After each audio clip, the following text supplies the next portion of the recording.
semua. Yang saya hormati Prof. Ricardus Eko Indrajit. Selamat pagi Prof, sehat selalu Prof. Selamat pagi Bu Emi, sehat selalu senantiasa. Amin. Terima kasih Prof. Eko, di tengah kesibukan Prof. Eko yang luar biasa masih meluangkan waktu menjelang siang hari ini untuk menyapa kita semua.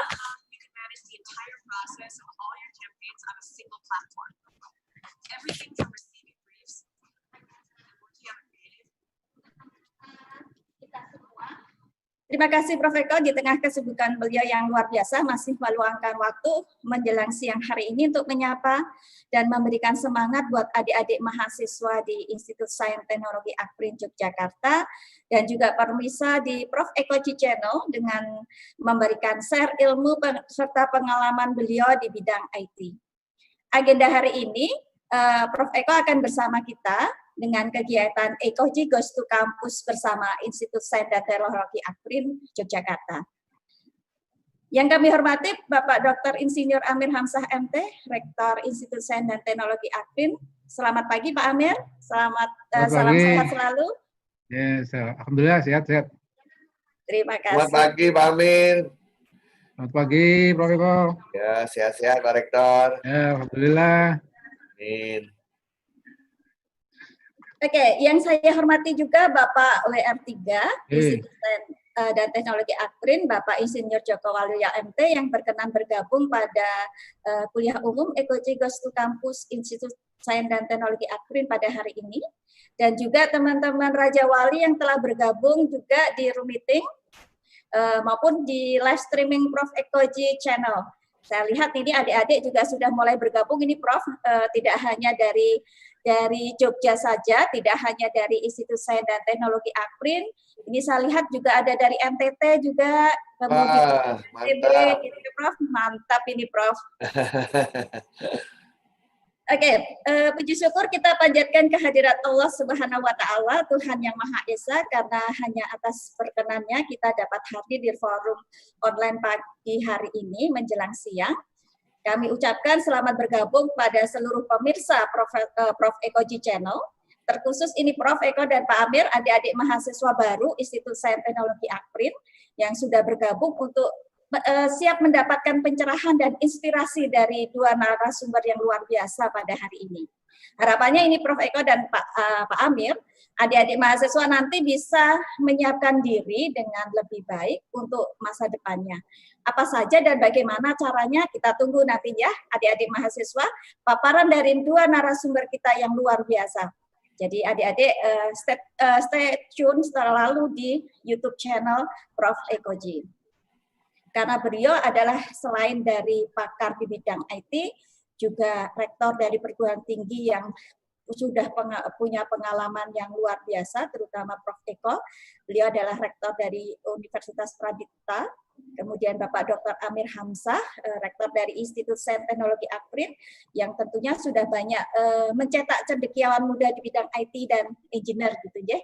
Oke, sebelum acara kita mulai, apakah suara kami terdengar jelas Prof. Eko dan Pak Amir? Loud and clear, bagus. Oke, terima kasih. Di sini terulang. Gimana Pak Amir? Pak Amir putus-putus. Ada gaungnya berulang. Oh gitu, ya, oke. Kita lihat untuk adik-adik di channel YouTube bagaimana suara saya? Apakah lancar, bisa terdengar gitu ya? Nah, beberapa chat tadi sudah mengatakan oke, sebelum kita mulai, perkenalkan saya Dr. Emi Stianingsih, perwakilan Raja Wali 34 Provinsi Yogyakarta yang akan memandu acara pada hari ini dengan susunan acara yang pertama nanti pembukaan, menyanyikan lagu Indonesia Raya, sambutan dari Rektor IST Akprin Yogyakarta yang nanti diwakili oleh Bapak Wakil Rektor 3 IST Akprin Yogyakarta, kemudian dilanjutkan paparan dari Prof. Ricardus Eko Indrajit, kemudian dilanjutkan paparan dari Bapak Dr. Insinyur Amir Hamzah MT dan penutup. Oke, untuk mempersingkat waktu, kita akan mendengarkan lagu Indonesia Raya terlebih dahulu.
Terima kasih Prof. Eko dan Bapak Dr. Amir Hamzah yang saya hormati, adik-adik mahasiswa Institut Sains dan Teknologi Akprin Yogyakarta, juga pemirsa Ekoji Channel, tidak lupa Bapak WR3, Bapak Joko Waluyo, kemudian ini ada Raja Wali, Pak Dr. SHW ini juga sudah bergabung, terima kasih.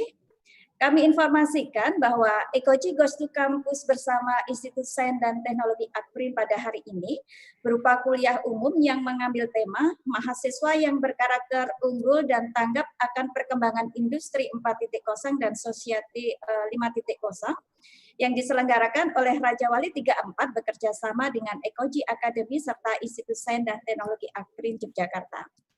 Dalam rangka menyambut calon cendekiawan muda di kampus Nuril ini Prof. Eko dan Pak Amir. Dan luar biasa ini antusias dari adik-adik mahasiswa ini Prof. Eko. Sampai hari ini tadi pagi itu sudah terdaftar 416 gitu ya. Yang pesertanya tidak hanya dari Akprin tetapi juga ada yang dari luar Jogja dan luar perguruan tinggi di luar Jawa gitu ya. Dari Jogja ini peserta Aruba Limpik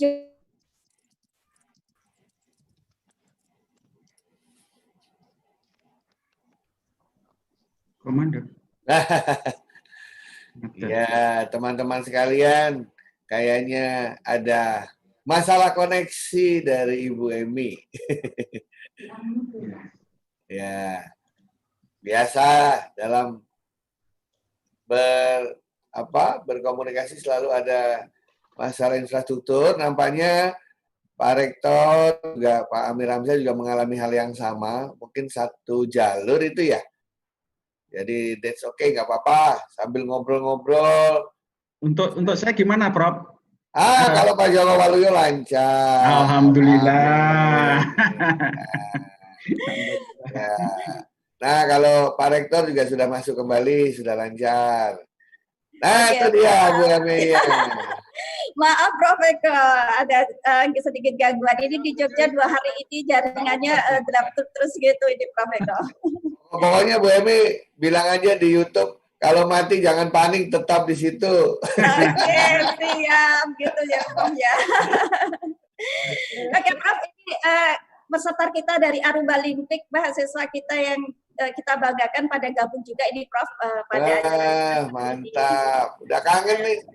Iya gitu, udah kangen juga nih. Ini yang dari luar Jawa juga dari peserta Aruba Limpik juga dari Utirta Halu Oleo Unima Universitas Pendidikan Mandalika. Kemudian ada juga ini Prof Bapak Fahrudin dari DPU PRPKP Kabupaten Kepri Meranti. Wah luar biasa. Juga hadir ini Prof di acara kita pada pagi hari ini nih Prof. Iya iya. Jangan lupa kasih tahu mahasiswa Bu, hari Sabtu besok ada challenge lagi. Oke, siap Prof. Kita selalu punya grup yang kita share untuk di Jogja, makanya Jogja selalu pesertanya full tim Prof. Ada sekitar 17-18 perguruan tinggi gitu ya Prof ya. Oke, tibalah acara kita yang ketiga yaitu sambutan dari Wakil Rektor 3 Institut Sains dan Teknologi Akpri Yogyakarta, Bapak Insinyur Joko Waluyo MT. Kami persilakan Pak, silakan waktu kami silakan. Assalamualaikum warahmatullahi wabarakatuh. Waalaikumsalam. Salam sejahtera bagi kita semua.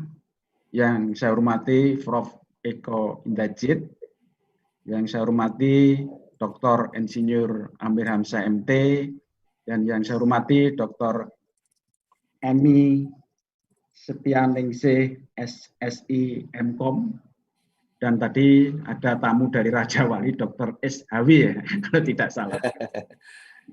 Pertama-tama dan yang paling utama, marilah kita panjatkan puji syukur kehadirat Allah Subhanahu wa taala atas rahmat dan hidayahnya kita dapat bersilaturahim ya, meski lewat dunia maya. Dengan judul kuliah kalau tidak salah ini adalah kuliah umum kerjasama Ekoji Academy dengan Akprin dalam rangka menyiapkan mahasiswa yang unggul dan berkarakter dalam era industrial 4.0 dan Society 5.0. Saya ucapkan terima kasih kepada Prof. Eko Indajid Saya mohon dengan sangat dan hormat agar nanti dalam hal memberikan pencerahan benar-benar diberikan contoh yang real. Karena banyak seminar yang bertema karakter-karakter, tapi bagi mahasiswa hanya masuk di telinga kanan, keluar di tengah kiri. Harapan kami mohon benar-benar nanti diberikan contoh implementasi yang benar-benar mahasiswa dapat mengimplementasikan, tidak hanya di teori tapi benar-benar di tingkah laku dan sebagainya, sehingga goal target dari acara ini benar-benar dapat bermanfaat benar secara real. Dan kami berpesan kepada peserta seminar, mohon diikuti dengan sangat dan baik, karena ini materinya sangat bagus, sehingga benar-benar Anda benar-benar menjadi mahasiswa yang unggul dan berkarakter di era Industrial 4.0 dan Sujati 5.0. Mungkin itu yang bisa saya sampaikan. Sekali lagi, selamat berseminar. Semoga bermanfaat bagi kita semua. Ini langsung dibuka, Bu Beni. Baiklah, dengan mengucap Bismillahirrohmanirrohim, webinar dengan judul Kuliah Umum Kerjasama Ekoji Akademi dengan Akprin dalam rangka menyiapkan mahasiswa yang unggul dan berkarakter dalam era Industrial 4.0 dan Society 5.0 dengan resmi saya nyatakan untuk dapat dilaksanakan. Terima kasih. Assalamualaikum warahmatullahi wabarakatuh. Waalaikumsalam. Waalaikumsalam warahmatullahi wabarakatuh. Terima kasih Pak Joko setelah telah membuka acara kita pada pagi menjelang siang hari ini. Untuk adik-adik mahasiswa dan pemirsa Prof Ekoji Channel, bagaimana, masih semangat?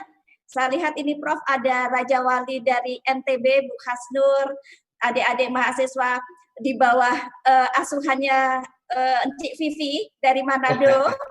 Kemudian Pak Didi dari Untirta, ini sudah banyak yang bergabung, dan selamat datang juga khusus mahasiswa baru Institut Sains Teknologi Akprin yang sudah bergabung, yang sudah selesai dengan kuliah dan bisa bergabung di channel ini.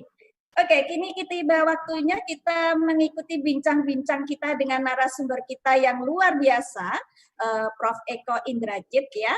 Sebelumnya saya akan memberikan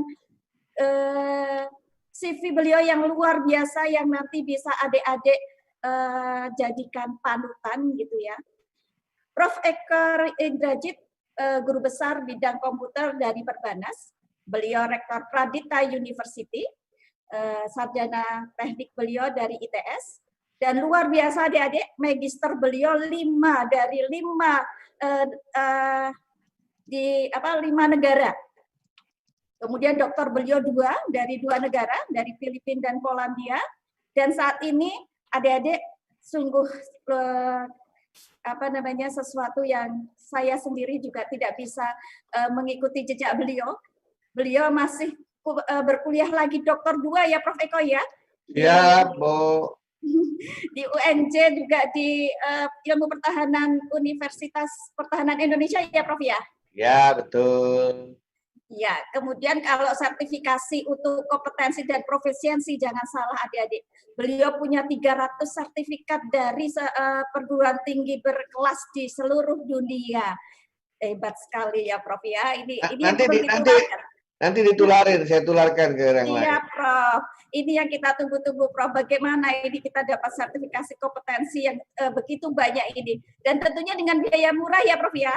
Oh iya, murah. Oke, ini untuk karya beliau dimulai dari konsultan sampai dengan saat ini ya Prof ya. Dan yang luar biasa beliau tidak hanya aktif di sosial tapi juga pernah menjabat sebagai staf deputi di pemerintahan juga, kemudian aktif di berbagai organisasi. Luar biasa kesibukan beliau, dan ini adalah kehormatan bagi kita bahwa pagi hari ini di tengah kesibukan beliau yang luar biasa masih menyempatkan untuk berbincang-bincang dengan kita. Oke Prof, untuk menyingkat waktu, monggo silahkan Prof Eko bisa dimulai untuk waktu dan tempat, kami persilahkan Prof. Terima kasih Bu Emi, yang saya hormati dan muliakan Pak Rektor, Pak Amir Hamzah. Selamat pagi Pak. Selamat pagi. Waduh, saya merasa bergembira dan terhormat Pak Rektor Iya, ikut iya. bersama-sama kita untuk menyapa Iya. mahasiswa seluruh Indonesia, terutama di Akprin. Bapak Iya. Wakil Rektor, Pak Joko Waluyo, selamat pagi Pak. Waduh, luar biasa sekali pagi ini. Dan saya menyampaikan semuanya, salam sehat semua Bapak-Bapak, Ibu-Ibu, mahasiswa. Alhamdulillah sehat. Terutama yang di Akprin dan yang di seluruh Indonesia yang pagi ini mengikuti Ekoji Channel. Ya, pada hari ini sungguh saya diberikan suatu penghargaan untuk bisa sharing, terutama menyampaikan ke para mahasiswa yang mungkin bukan bekal, bukan himbauan dari Pak Joko udah bilang kiat-kiat agar menjadi mahasiswa yang unggul. Saya sepakat Pak Joko, karakter itu bukan untuk diajarkan tapi untuk dilakukan gitu ya. kalau teori mah banyak, tapi bagaimana melakukannya, apalagi sekarang di dunia cyber atau dunia maya. Saya beri contoh yang sederhana saja, Pak Joko, Pak Amir, Hamzah. Coba adik-adik sekarang kan di depan komputer nih ya. Coba buka Google deh, buka Google. Kemudian dalam tanda petik tulis nama Anda. Nama lengkap Anda yang terdaftar di kampus Anda masing-masing. Coba lihat keluarnya apa. Karena itulah persepsi orang terhadap diri Anda sekarang, begitu. Untuk Bu Emi langsung ngecek juga tuh punya Bu Emi ya. Iya, Prof. Iya toh? Ini saya sharing. Kenapa? Kalau zaman saya, zaman Pak Amir Hamzah, zaman Pak Joko Waluyo itu kita disuruh bikin CV dulu Pak ya. Kenapa kita disuruh bikin CV? Kenapa kami disuruh bikin riwayat hidup? Karena dulu nggak ada internet. Jadi mereka tidak tahu kita ini siapa. Jadi terpaksa kita mendeklarasikan diri kita. Inilah kita, lahir di mana, sekolah di mana. Tapi zaman Anda nanti sudah lulus, CV Anda itu hanya akan dilihat sebelah mata. Karena apa? Karena CV itu cenderung katanya CV itu cenderung narsis katanya Pak. Ya kan? Pasti ditulis yang bagus-bagus kan Bu Emi kalau bikin CV kan? Iya, Prof. Masa CV ditulis yang jelek-jelek, ya kan? CV pasti ditulis yang bagus-bagus. Nah, cuman ya orang-orang nanti akan menulis nama Anda. Ya, nama Anda. Saya kasih contoh langsung nih. Saya akan sharingkan ya. Saya akan sharingkan. Nah, sudah kelihatan layar saya Ibu Emi? Sudah, Prof. Sudah ya. Nah, misalnya nih, semua tulisnya dalam tanda petik, teman-teman. Ya, dalam tanda petik, tulislah nama Anda lengkap. Nah, kemudian lihat. Nah, kalau saya tulis nama saya dengan lengkap dalam tanda petik, saya menemukan 30.800 hasil, ya. Nah, inilah orang kenalnya saya ini siapa dari yang paling atas. 20 teratas itu dianggap yang bisa dipercaya oleh orang-orang zaman sekarang.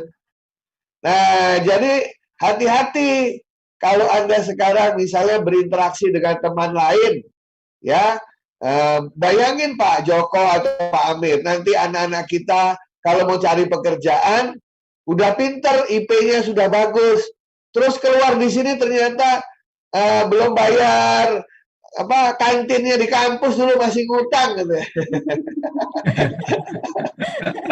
Loh, ini anak kok masih ngutang di kantin Akprin katanya begitu kan? Langsung ditanya ini kenapa? Karena begini teman-teman sekalian. Kalau kita yang nulis pasti nulis yang bagus-bagus ya Bu Emi ya. Betul, Bro. Tetapi yang nulis di internet itu adalah orang lain yang berinteraksi dengan kita. Jadi misalnya tadi kita suka ngebon, utang di warung, di kantin. Iya Bu, nanti saya bayar. Iya Bu, ntar saya bayar. Sampai lulus gak dibayar-bayar. Yang cerita adalah yang punya kantin, Bu Emi. Iya kan Bu ya? Nah, termasuk juga nih misalnya, saya misalnya berantem sama orang, gitu ya Bu Emi ya? Ya. Anak sekarang kan kalau berantem saut-sautan di media sosial kan ya? Nah, saut-sautan itu nanti kan bisa ketangkep di kita punya profil. Benar nggak, Bu Emi? Betul, Bro. Nah, belum lagi gambar nih, Bu Emi. Tuh, Kan keluar gambar saya semua kan. Nah, nanti teman-teman sama. Namanya ditulis, gambarnya kelihatan. Bisa Nah, coba difavorit kira-kira ya, Prof? mahasiswa gambarnya apa tuh kalau dicari itu ya. Nah, mudah-mudahan gambarnya ini kalau Anda tulis nama Anda, gambarnya gambar baik-baik semua. Nah, kalau lagi ada gambar misalnya lagi ketangkep berantem sama orang di tengah jalan, ya ada gambar dan lain sebagainya. Bahkan ada gambar isinya pernah dikasih surat peringatan dari kampus. Surat peringatannya di-scan sama orang lain, ditaruh di sini. Kira-kira calon-calon apa namanya perusahaan yang ingin menerimanya bagaimana, Bu Emi? Ya, berpikir 2 kali lipat. Berpikir 2 kali. Ya, inilah bedanya generasi saya dulu dengan generasi zaman sekarang. Kalau zaman saya dulu, itu semua tidak ada. Tapi zaman sekarang, orang akan melihat dari situ. Ya, jadi karakter Anda baik atau tidak akan dipersepsikan oleh orang melalui interaksi kita di dunia cyber tersebut. Makanya tadi malam saya membuat judul khusus menjadi mahasiswa unggul di abad ke-21, Bu Emi. Ya, mudah-mudahan untuk teman-teman Akprin dan juga mahasiswa se-Indonesia bisa menjadi mahasiswa tersebut. Saya juga bandingkan dengan mahasiswa-mahasiswa negara tetangga, dengan negara Malaysia, Singapura, Brunei, Jepang, Hong Kong, Australia, seperti apa selama saya berinteraksi dengan mereka. Karena saya punya banyak mahasiswa-mahasiswa teman yang berasal dari negara lain. Ya. Suasana dan tantangan abad ke-21 itu saya katakan sebagai suasana yang penuh dengan super kompetisi. Ya, super kompetisi. Ya, dan kompetisinya bukan kompetisi di Indonesia lagi. Kompetisinya adalah kompetisi dunia global. Karena dengan adanya WTO, internet, orang tidak melihat lagi batasan lintasan negara, semua bisa bekerja di semua tempat, dan semua dilakukan serba digital. Kalau zaman saya dulu, supernya nggak ada, hanya kompetisi. Dunianya nasional, digital belum ada. Nah, sekarang ini adalah wilayah Anda, teman-teman sekalian. Ya, jadi untuk mahasiswa, perhatikan bahwa super kompetisi dunia global dan serba digital. Jadi mahasiswa nanti akan berhadapan dengan 3 hal ini.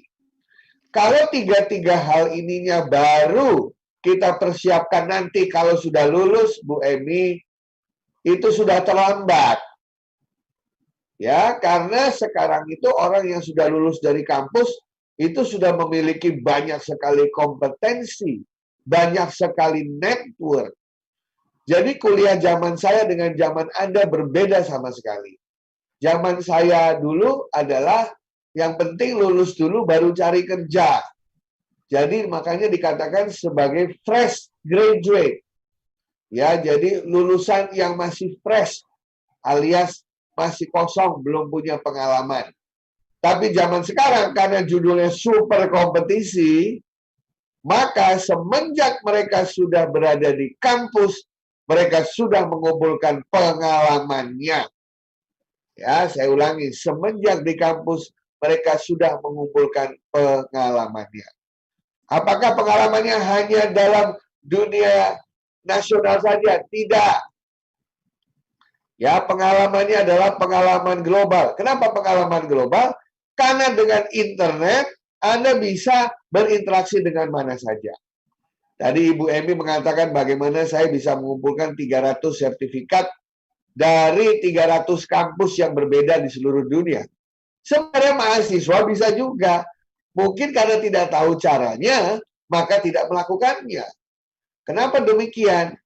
Nanti soalnya mahasiswa lain akan melakukannya. Jadi nanti saya akan kasih lihat contohnya seperti apa. Nah, ini yang penting, Bu Emi. Ya, sekarang nanti mahasiswa itu mau semester 1, semester 2, semester 4, semester 6, semester berapapun, setiap kali akhir semester, mereka itu harus merenungkan, Bu Emi. Kalau zaman saya dulu, renungannya yang sebelah kiri ini nih. Sorry.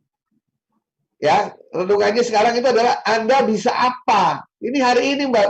Kalau saya dulu adalah Anda tahu apa, ya nggak Bu Emi ya? Betul, Prof. Betul. Zaman saya dulu itu kampus itu content based. Kita datang ke kampus, dosen-dosen memberitahu kita mengenai konten yang kita pelajari. Yang di informatika belajar mengenai programming, belajar mengenai graph theory, belajar mengenai operation research, dan lain sebagainya. Kenapa? Yang kita pelajari adalah pengetahuan. Karena dulu yang namanya pengetahuan cuman ada di diktatnya dosen dan ada di bukunya dosen, betul ya? Betul. Belum ada internet dulu. Nah, sekarang semua yang disampaikan dosen itu sudah ada di internet. Sehingga sekarang Anda harus belajar sendiri dan mengubah pengetahuan ini menjadi kompetensi. Makanya Mas Menteri mengatakan beberapa kali kampus harus pindah ke dalam outcome based education. Saya kasih tahu bedanya dua ini ya. Ya Bu ya. Kalau saya tanya mahasiswa sekarang, apa itu enkripsi? Apa itu dekripsi? Apa itu kriptografi? Mereka bisa menjawab semua. Betul Bu Emi? Betul, Prof. Sekarang saya tanya, ayo saya punya email, tolong dienkripsikan dengan algoritma yang Anda buat sendiri. Bisa nggak? Nah, itu bedanya. Bisa apa dengan tahu apa, itu dua hal yang berbeda. Kalau orang yang bisa apa, pasti karena tahu. Tapi kalau tahu sesuatu, belum tentu bisa. Makanya hari Sabtu, saya buat Ekoji Challenge 2 minggu sekali. Agar teman-teman mahasiswa itu, dari tahu sesuatu, menjadi bisa. Masih ingat tantangan terakhir apa kemarin, Bu Emi? Di Ekoji Challenge 2? Smart scheduling, Prof. Ya. Pak Rektor pasti paling pusing kalau awal semester bikin jadwal kuliah ya Pak Rektor ya? Betul. Dosen penuh, bisanya hari ini, nggak bisanya hari ini. Ya toh, mahasiswanya nggak boleh tabrakan antar angkatan. Ya, mata kuliah yang harus disediakan seperti ini. Ruang kelasnya terbatas. Ayo saya tanya, gimana bikin schedulingnya? Pasti mengeluarkan ya Bu Emi? Iya, pusing sekali, Prof. Saya 12 tahun, Prof. Nah, dalam Ekoji Challenge kedua kemarin, 30% mahasiswa peserta berhasil membuat program ringkas, memindahkan kepusingan kampus itu menjadi schedule secara otomatis. Jadi kami laporkan kepada Pak Rektor, anak-anak didikannya Bu Emi ini udah ada program yang bisa membuat alokasi waktu secara otomatis. Nah, kalau saya tanya masalah sulitnya scheduling ruangan, semua tahu ya Bu Emi ya? Betul, Prof. Tapi begitu disuruh bikin programnya, apa yang terjadi? Heng, Pak. Pusing. Tetapi begitu kemarin saya bicara dengan mahasiswa yang membuat program ini dan berhasil, lihat sharingnya apa dari mereka bertiga dalam satu kelompok. Mereka bekerja sama, saling membagi tugas, ya saling mendengarkan. Betul ya Bu Emi ya? Betul, Prof. Karena kalau itu tidak dilakukan, tugasnya tidak selesai. Nah, bukankah itu bagian dari pendidikan karakter, Bu Emi? Betul, Prof. Ya, bagaimana menghadapi orang lain dengan pikiran yang berbeda. Bagaimana bernegosiasi dengan pihak lain karena punya ide yang tidak sama. Bagaimana mengatasi waktu yang semakin sempit, semakin krisis. Di situ karakter siswa ditempa. Zaman saya dulu tidak ada pendidikan karakter di kampus, tetapi tugas-tugas kampus menempa kami untuk bisa memiliki karakter yang baik. Ya, karena kalau saya berantem dengan kelompok saya nggak jadi semua. Nah, kenapa demikian? Ini alasannya. Karena sekarang semua ilmu ada di internet. kampus terbaik dunia, katakanlah apa? MIT, Harvard University, Stanford University, University of Cambridge. Semua kuliah dosen-dosennya dibuka bebas di YouTube. Dan mereka katakan silahkan nikmati itu semua. Itu kampus-kampus terkemuka di dunia. Artinya, tanpa menunggu diajarkan dosen, kita bisa belajar terlebih dahulu. Sehingga ketika bertemu dengan dosen kita, maka kita bisa memperdalam ilmu itu, menanyakan ke dosen yang waktu kita belajar sendiri tidak kita mengerti, dan lain sebagainya. Nah, cuma tidak semua orang bisa dan berani. Ada yang bisa tapi nggak berani, Bu Emi. Dia pandai, tetapi tidak berani mengimplementasikan kepandaian. Atau dia berani, cuma tidak bisa. Nah, saya selalu mengatakan ilmu yang diberikan di kampus itu cuma 10%. 90% cari sendiri. Itulah hari ini yang membedakan dengan sebelum-sebelumnya. Zaman saya dulu boleh protes ke dosen kalau ujian belum diajarin materinya. Benar ya Bu Emi ya? Betul, Prof. Sekarang kalau ada yang protes sama saya, Pak itu kan belum diajarin. Saya bilang kan udah saya kasih tahu, ngajarinnya di internet banyak gitu. Nah, bahkan sekarang saya bikin provokasi nih Pak Amir, Pak Rektor. Katanya kalau dosen masih mengajarkan sesuatu yang mahasiswa bisa dapat di kampus, di internet secara gratis, wah itu nanti orang tuanya nggak mau bayar lagi tuh Pak. Karena di internet gratis ya nggak. Nah, tugas dosen adalah membuat putra-putri didik kita yang sudah tahu menjadi bisa. Caranya macam-macam, dengan tugas, dengan simulasi, dengan contoh, dan lain sebagainya. Ya, nah, jadi janganlah menunggu bola, tapi kejarlah dan carilah bola tersebut. Ya, sekarang saya tanya nih ya, saya buka YouTube ya. Saya ingin ngobrol sama yang di YouTube.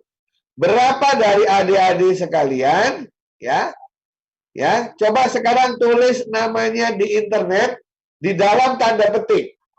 Tulis namanya di internet dalam tanda petik, kemudian kelihatan ketemu berapa itu, find berapa situsnya. Ayo Bu Emi tulis nama Bu Emi coba. Ketemu berapa, tolong dichattingkan di YouTube-nya. Ya. Tulis nama kita dalam tanda petik. Kemudian nanti kalau di Google kelihatan ketemu berapa. Nah, coba silakan. Wah, ini banyak sekali dari teman-teman yang sharing. Ayo, di sini ada Yudo. 2270, Prof. Oh, Bu Emi keluar 2270. Ayo yang lain coba keluar. Nah, siapa yang ada Pak Natalis? Ayo Pak Natalis coba, Pak Natalis keluar berapa? Adik-adik yang pakai komputer silahkan dicoba tuh. Bu Emi udah keluar 2270. Kalau yang lain silahkan. Bu Magdalena Teofilia udah keluar berapa itu? Ayo, kita dikasih tahu biar kita bisa tahu. Ya, kita bisa sharing. Wah, tuh Pak Edi Sutanta keluar 12.200. Wah. Itu Pak Yuliandra keluar 2.370. Indria Rahmi keluar 812. Keluar 4.100. Itu Resi Manalu keluar berapa itu? Nah, tuh 510 Anis Zaituna. Ya. Mahasiswa resisten itu, Prof. Iya. Ya, artinya apa ini? Mahasiswa itu Bu Emi dari ke hari, bangun tidur, harus lihat nama dia seberapa populernya di internet. Itu baru ngomong kuantitas, Bu ya. Nah, habis itu lihat kualitasnya. 20 yang paling atas itu isinya baik-baik atau tidak, Bu Demi? Kalau isinya adalah berita buruk-buruk, berita ngomong tidak baik, diomongin orang lain, wah itu nanti susah itu. Tuh keluar semua tuh. Pak Gito 504, Ilham Syah 650, Rizky Muhammad 300. Nah, kelihatan semua Bu ya. Nah, ini saya sharingkan bagi yang belum lihat tuh, saya sharingkan tuh. Tuh, kelihatan semua. 2.370, 812, 4.100, 1.730, Pak Natalis Ramsi 1.530, 315.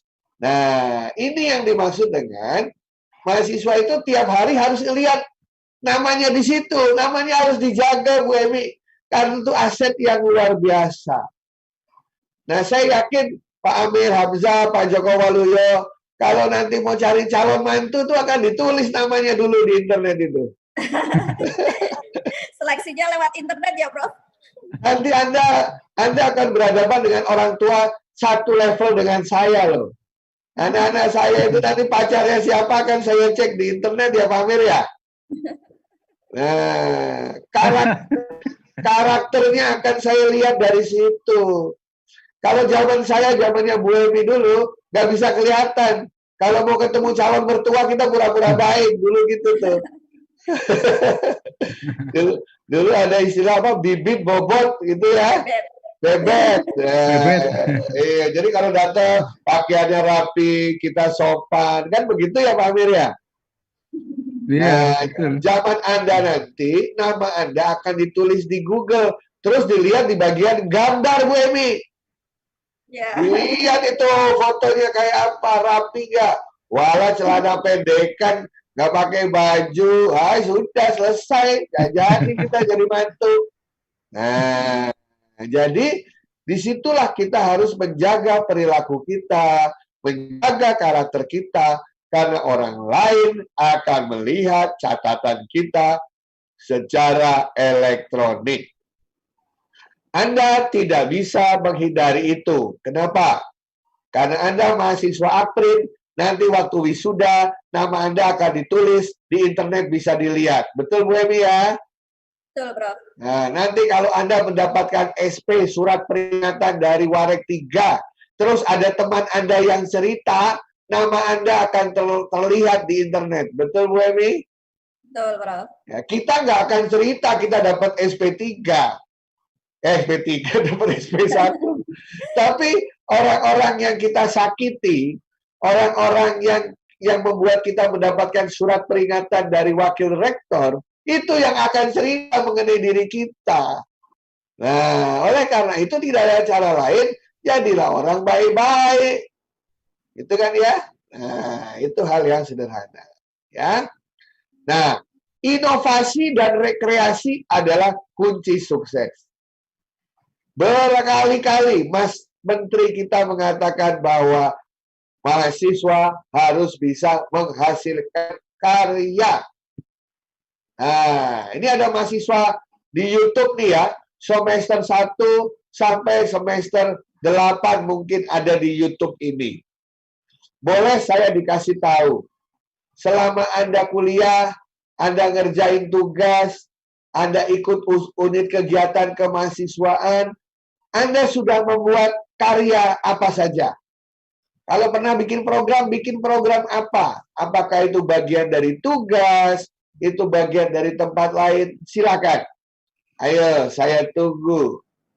Saya tunggu jawaban dari Anda. Ingat-ingat deh, dari semester 1, semester 2, sudah pernah buat karya apa nggak? Karya yang kecil nggak apa-apa.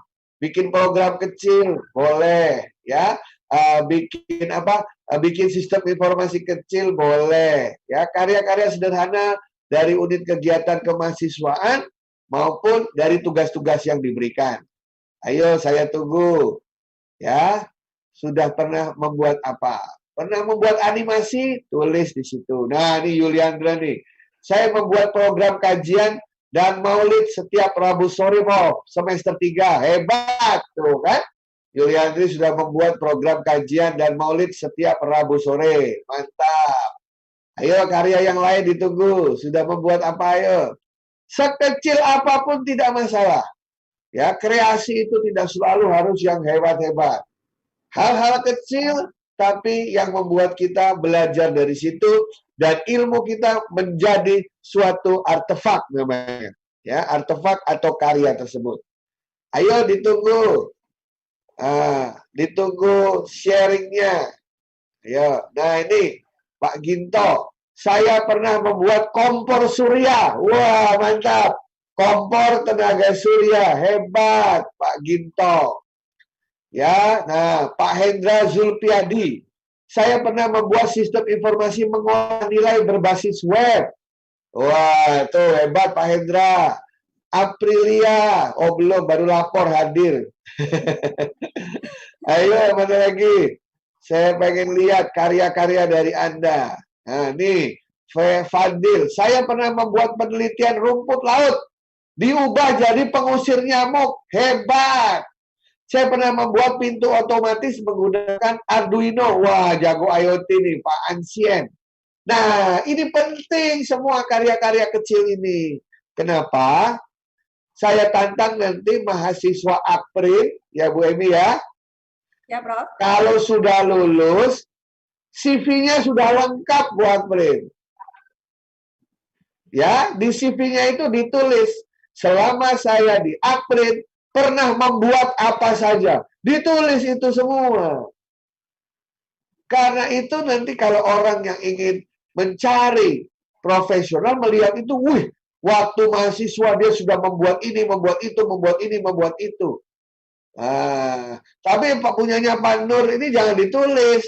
Saya pernah buat layangan. Itu CV-nya SD kalau saya, Pak. Saya bikin layangan waktu SD itu. Tuh, lihat, pernah membuat roket hidrokarbon sejauh 145 meter. Ahmad Hoya. Nah, jadi nangkep Bu Emi ya. Jadi nanti begitu lulus, Anda disuruh bikin CV, udah jadi CV-nya berlembar-lembar. Semua hal yang pernah Anda buat di kampus, tuliskan menjadi CV Anda. Jadi mahasiswa lulus bukan sebagai fresh graduate, tapi orang yang sudah membuat banyak karya. Nah, kenapa demikian? Ya karena mahasiswa lain melakukan hal itu. Mahasiswa tetangga kita Singapura, Malaysia, Brunei melakukan hal tersebut. Itulah saingan kita, Bu. Jadilah, buatlah dimanapun dan kapanpun, termasuk berkarya itu membuat tulisan, menerbitkan tulisan, membuat buku, membuat blog, dan lain sebagainya. Ya, jadi akhirnya nanti saya lihat Anda melakukan apa tidak. Saya lihat CV-nya ada atau tidak. Ya, nah berikutnya. Aktiflah di dunia industri semenjak hari pertama kuliah. Jangan nunggu semester akhir. Gimana Pak Eko caranya aktif di dunia industri? Orang baru hari pertama kuliah semester. Ya waktu zaman saya nggak mungkin. Industri mana ada yang mau kenal sama saya. Tetapi sekarang saya tanya Bu Emi, bukankah Anda bisa menjadi anggota komunitas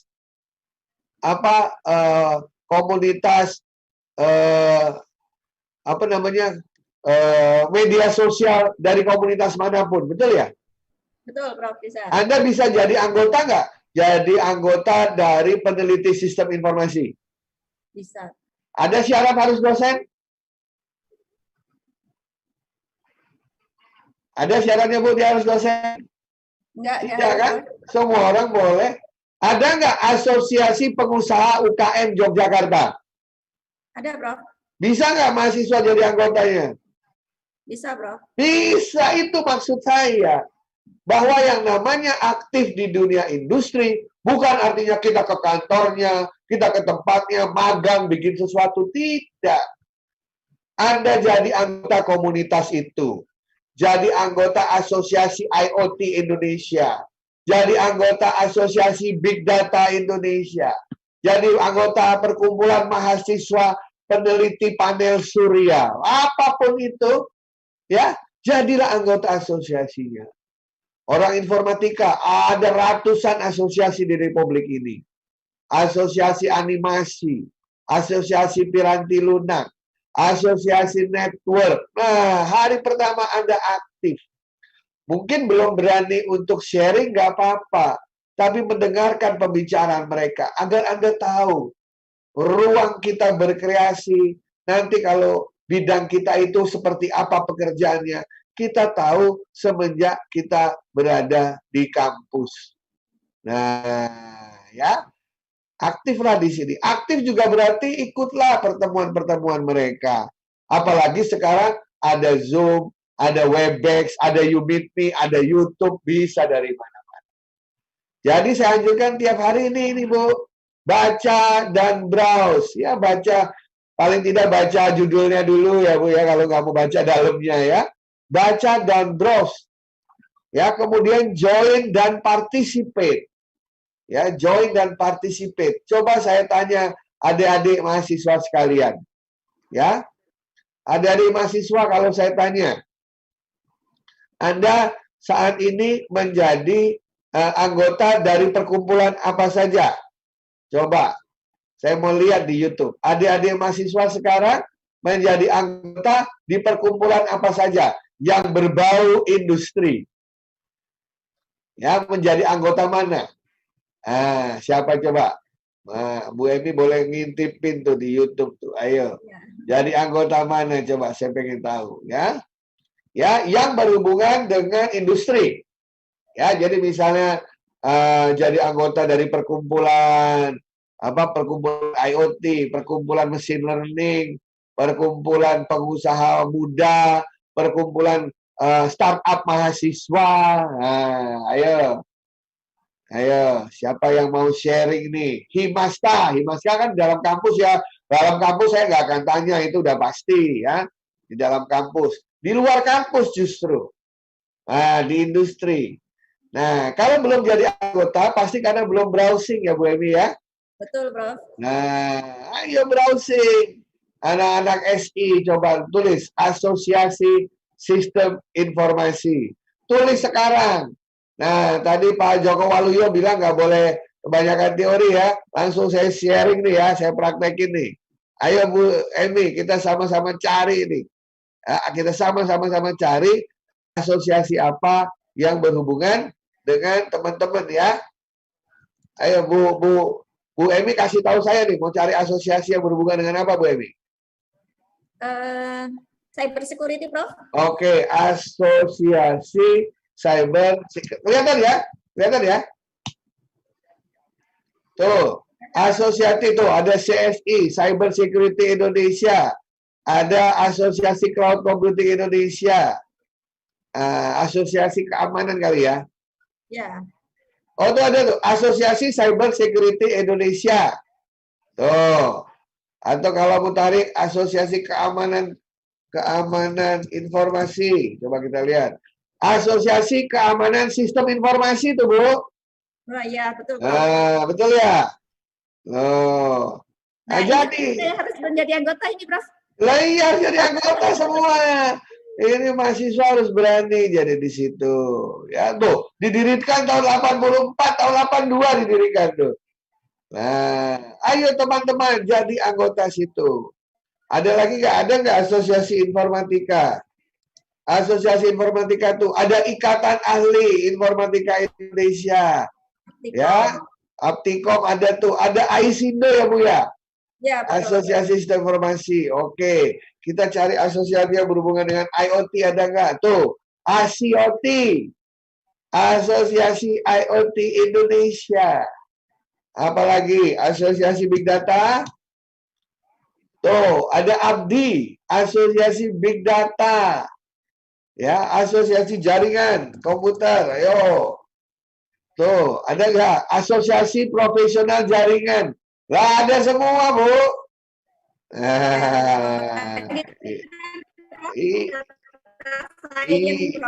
Iya, jadi jangan cuma cari tahu. Itu namanya adalah tahu, tapi belum bisa. Ayo join dari sekarang, nggak usah tunggu. Seminar ini selesai, sign up. Jadi nanti CV Anda, anggota asosiasi A, B, C, D, E. Saya yakin karakter peserta didik nanti akan hebat-hebat, Bu. Kenapa? Karena mereka bertemu dengan orang hebat. Tapi kalau mereka tidak bertemu dengan orang-orang itu, tidak ada yang mengasah profesional karakternya, maka tidak ada contoh. Begitu. Nah, panutan saya, contoh saya adalah anggota-anggota asosiasi pengurusnya itu orang-orang hebat semua. Nah, apa yang saya baca, apa yang saya browse, apapun, sukailah yang Anda kuasai dan kuasailah yang Anda sukai. Ini biasanya nanti diulang sama Pak Natalis Ramsi, kalau enggak Rangga Firdaus. Kata-kata saya hari ini ya, sukai yang kau kuasai dan kuasai yang kau sukai. Itulah kuncinya sukses. Dan tiap mahasiswa beda-beda. Ya, jadi nanti Bu, semuanya itu nanti dikumpulkan pengalamannya selama berada di kampus. Jadi kalau zaman saya dulu nggak mau lulus dari kampus kalau nilainya belum cukup. Jangan lulus dari kampus kalau Anda masih jadi fresh graduate. Saya bilang, jangan mau jadi fresh graduate. Lulus yang tidak bisa apa-apa. Luluslah dengan riwayat hidup, CV pengalaman yang sudah di tangan, karena Anda lakukan itu selama Anda berada di kampus, disuruh atau tidak disuruh oleh kampus, disuruh atau tidak disuruh oleh dosen. Kalau dosen yang menyuruh, kampus yang punya ekosistem seperti itu, beruntunglah kita akan semakin mempercepat. Jadi kampus itu sekarang, Mbak, adalah all in one. Bukan, ini kampus itu harus menjadi kampus Chandra dibuka. Wah, itu. Tempat siswa digodok. Untuk apa? Untuk belajar, bekerja, berkarya, dan berusaha. Anda sekarang untuk zaman saya cuma bisa ini aja. Kalau punya uang lebih saya berkarya dulu tuh. Karena laboratoriumnya terbatas. Sekarang Anda bisa belajar sambil bekerja. Pak, gimana belajar sambil bekerja? Jadi aja pelanggan Tokopedia sama Bukalapak ya kan? Barang-barang di kos-kosan taruh situ kan Anda langsung bekerja tuh. Benar ya Bu ya?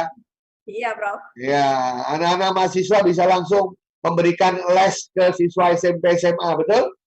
Betul. Tanpa harus pergi karena bisa lewat Zoom segala. Ya itu bekerja. Wah, kalau zaman saya itu ada mungkin saya udah lain gitu ya. Kalau saya dulu bekerjanya di ITS, saya bikin persewaan seragam. Buku-buku saya sewain. Dan Anda bisa berusaha.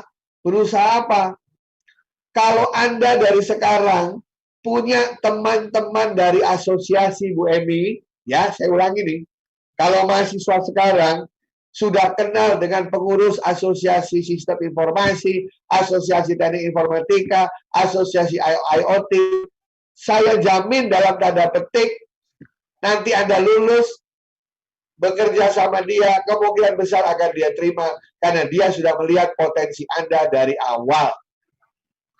Saya sebagai orang luar, kalau ada mahasiswa semester 1 dan semester 2, yang berani WA saya, dan mengajak diskusi saya, artinya apa Bu Emi? Artinya itu anak hebat. Itu anak punya karakter pemberani. Itu anak-anak punya karakter open mind. Dia punya karakter yang berbeda dengan orang yang lain. Saya melihat karakter orang dengan cara begitu. Nanti begitu dia ngajak saya akan lihat kata-katanya. Saya lihat bahasanya, bagaimana bahasanya. Dari bahasa yang digunakan ketika berbicara dengan saya bisa tahu karakternya seperti apa. Nah, begitu Bu Emi. Jadi pendidikan karakter tuh ya begitu. Kita ngobrol sama orang luar ya, dan kita bisa lihat itu semua. Oleh karena itu, teman-teman sekalian mahasiswaku yang aku cintai, mulailah bangun kredibilitas Anda mulai dari sekarang. Tiap hari bangun pagi, habis lihat WA, bukalah Google, tulis nama Anda. Apakah masih sama seperti kemarin? Kalau masih sama seperti kemarin, artinya kita belum berbuat apa-apa ya Bu Emi ya? Betul, Bro. Setiap minggu lah, tiap hari Sabtu Minggu, lihat lagi nama kita. Kalau nggak ada, kita masukin sendiri Bu Emi, ya kan? Masukin sendiri, paper-paper kita, ide-ide kita, vlog-vlog kita. Karena siapakah diri Anda akan terlihat di mata media sosial, di mata orang-orang yang melihat Anda semua. Jejak digital tidak dapat dihapus. Nah, disitulah saya akan melihat, who are you? Siapakah Anda sebenarnya? Oleh karena itu, teman-teman sekalian, di akhir presentasi saya hari ini, saya ingin mengatakan, jangan buang-buang waktu, fokus pada impian Anda. Pandemi ini banyak sekali peluang, banyak sekali kesempatan Anda untuk bisa fokus pada impian Anda. Bedakan antara tujuan dan cara mencapai tujuan. Belajar adalah cara mencapai tujuan, bukan tujuan itu sendiri. Dengan belajar, maka impian kita bisa menjadi kenyataan. Ya, oke. Dan saya terus terang belajar banyak dari mahasiswa, Bu Emi. Karena mahasiswa sekarang saya lihat tuh mereka entrepreneur sejati. Betul. Darah yang tidak kita miliki dulu waktu kita kecil. Ya, jadi mahasiswa sekarang di zaman global ini tidak boleh mudah menyerah. Jatuh bangun itu biasa. Ya, saya dulu banyak sekali waktu kalau di kampus itu ketemu dosen killer ya Bu Emi ya. Ya. Dosen killer itu bukan untuk dimusuhi, justru saya punya karakter ditempa oleh dosen killer saya itu. Karena dosen killer saya tidak puas dengan program yang biasa-biasa aja. Dia ingin bikin program yang perfect, yang tidak boleh ada satu errornya. Nah, dari situ kita ditempa karakter kita untuk bisa menciptakan sesuatu yang selalu lebih baik dari rata-rata. Anda harus menjadi pribadi yang bebas dan mandiri, kreatif dan inovatif, berani dan kritis, ya, aktif dan konsisten, dan tidak cengeng dan manja. Ya, banyak orang yang jago dengan belajar sendiri. Ada orang belajar gitar lewat YouTube, ada yang belajar gitar lewat kursus-kursusan. Saya tidak peduli mana yang lewat YouTube, mana yang lewat kursus-kursusan, tapi saya akan melihat dari dua orang itu, mana yang paling berhasil duluan, mana dari mereka yang berhasil memberikan kontribusinya kepada orang lain. Ya, jadi selamat belajar adik-adik sekalian, terutama mahasiswa baru yang baru bergabung di Akprin ini ya. Ingat, dosen adalah teman dan mitra terbaik belajar Anda. Ya, dosen itu teman, mitra terbaik belajar. Aktif dan bangun jejaring global lewat media sosial. Jadi media sosial jangan kebanyakan ngomongnya sama reuni SD, SMP, SMA. Ya itu boleh.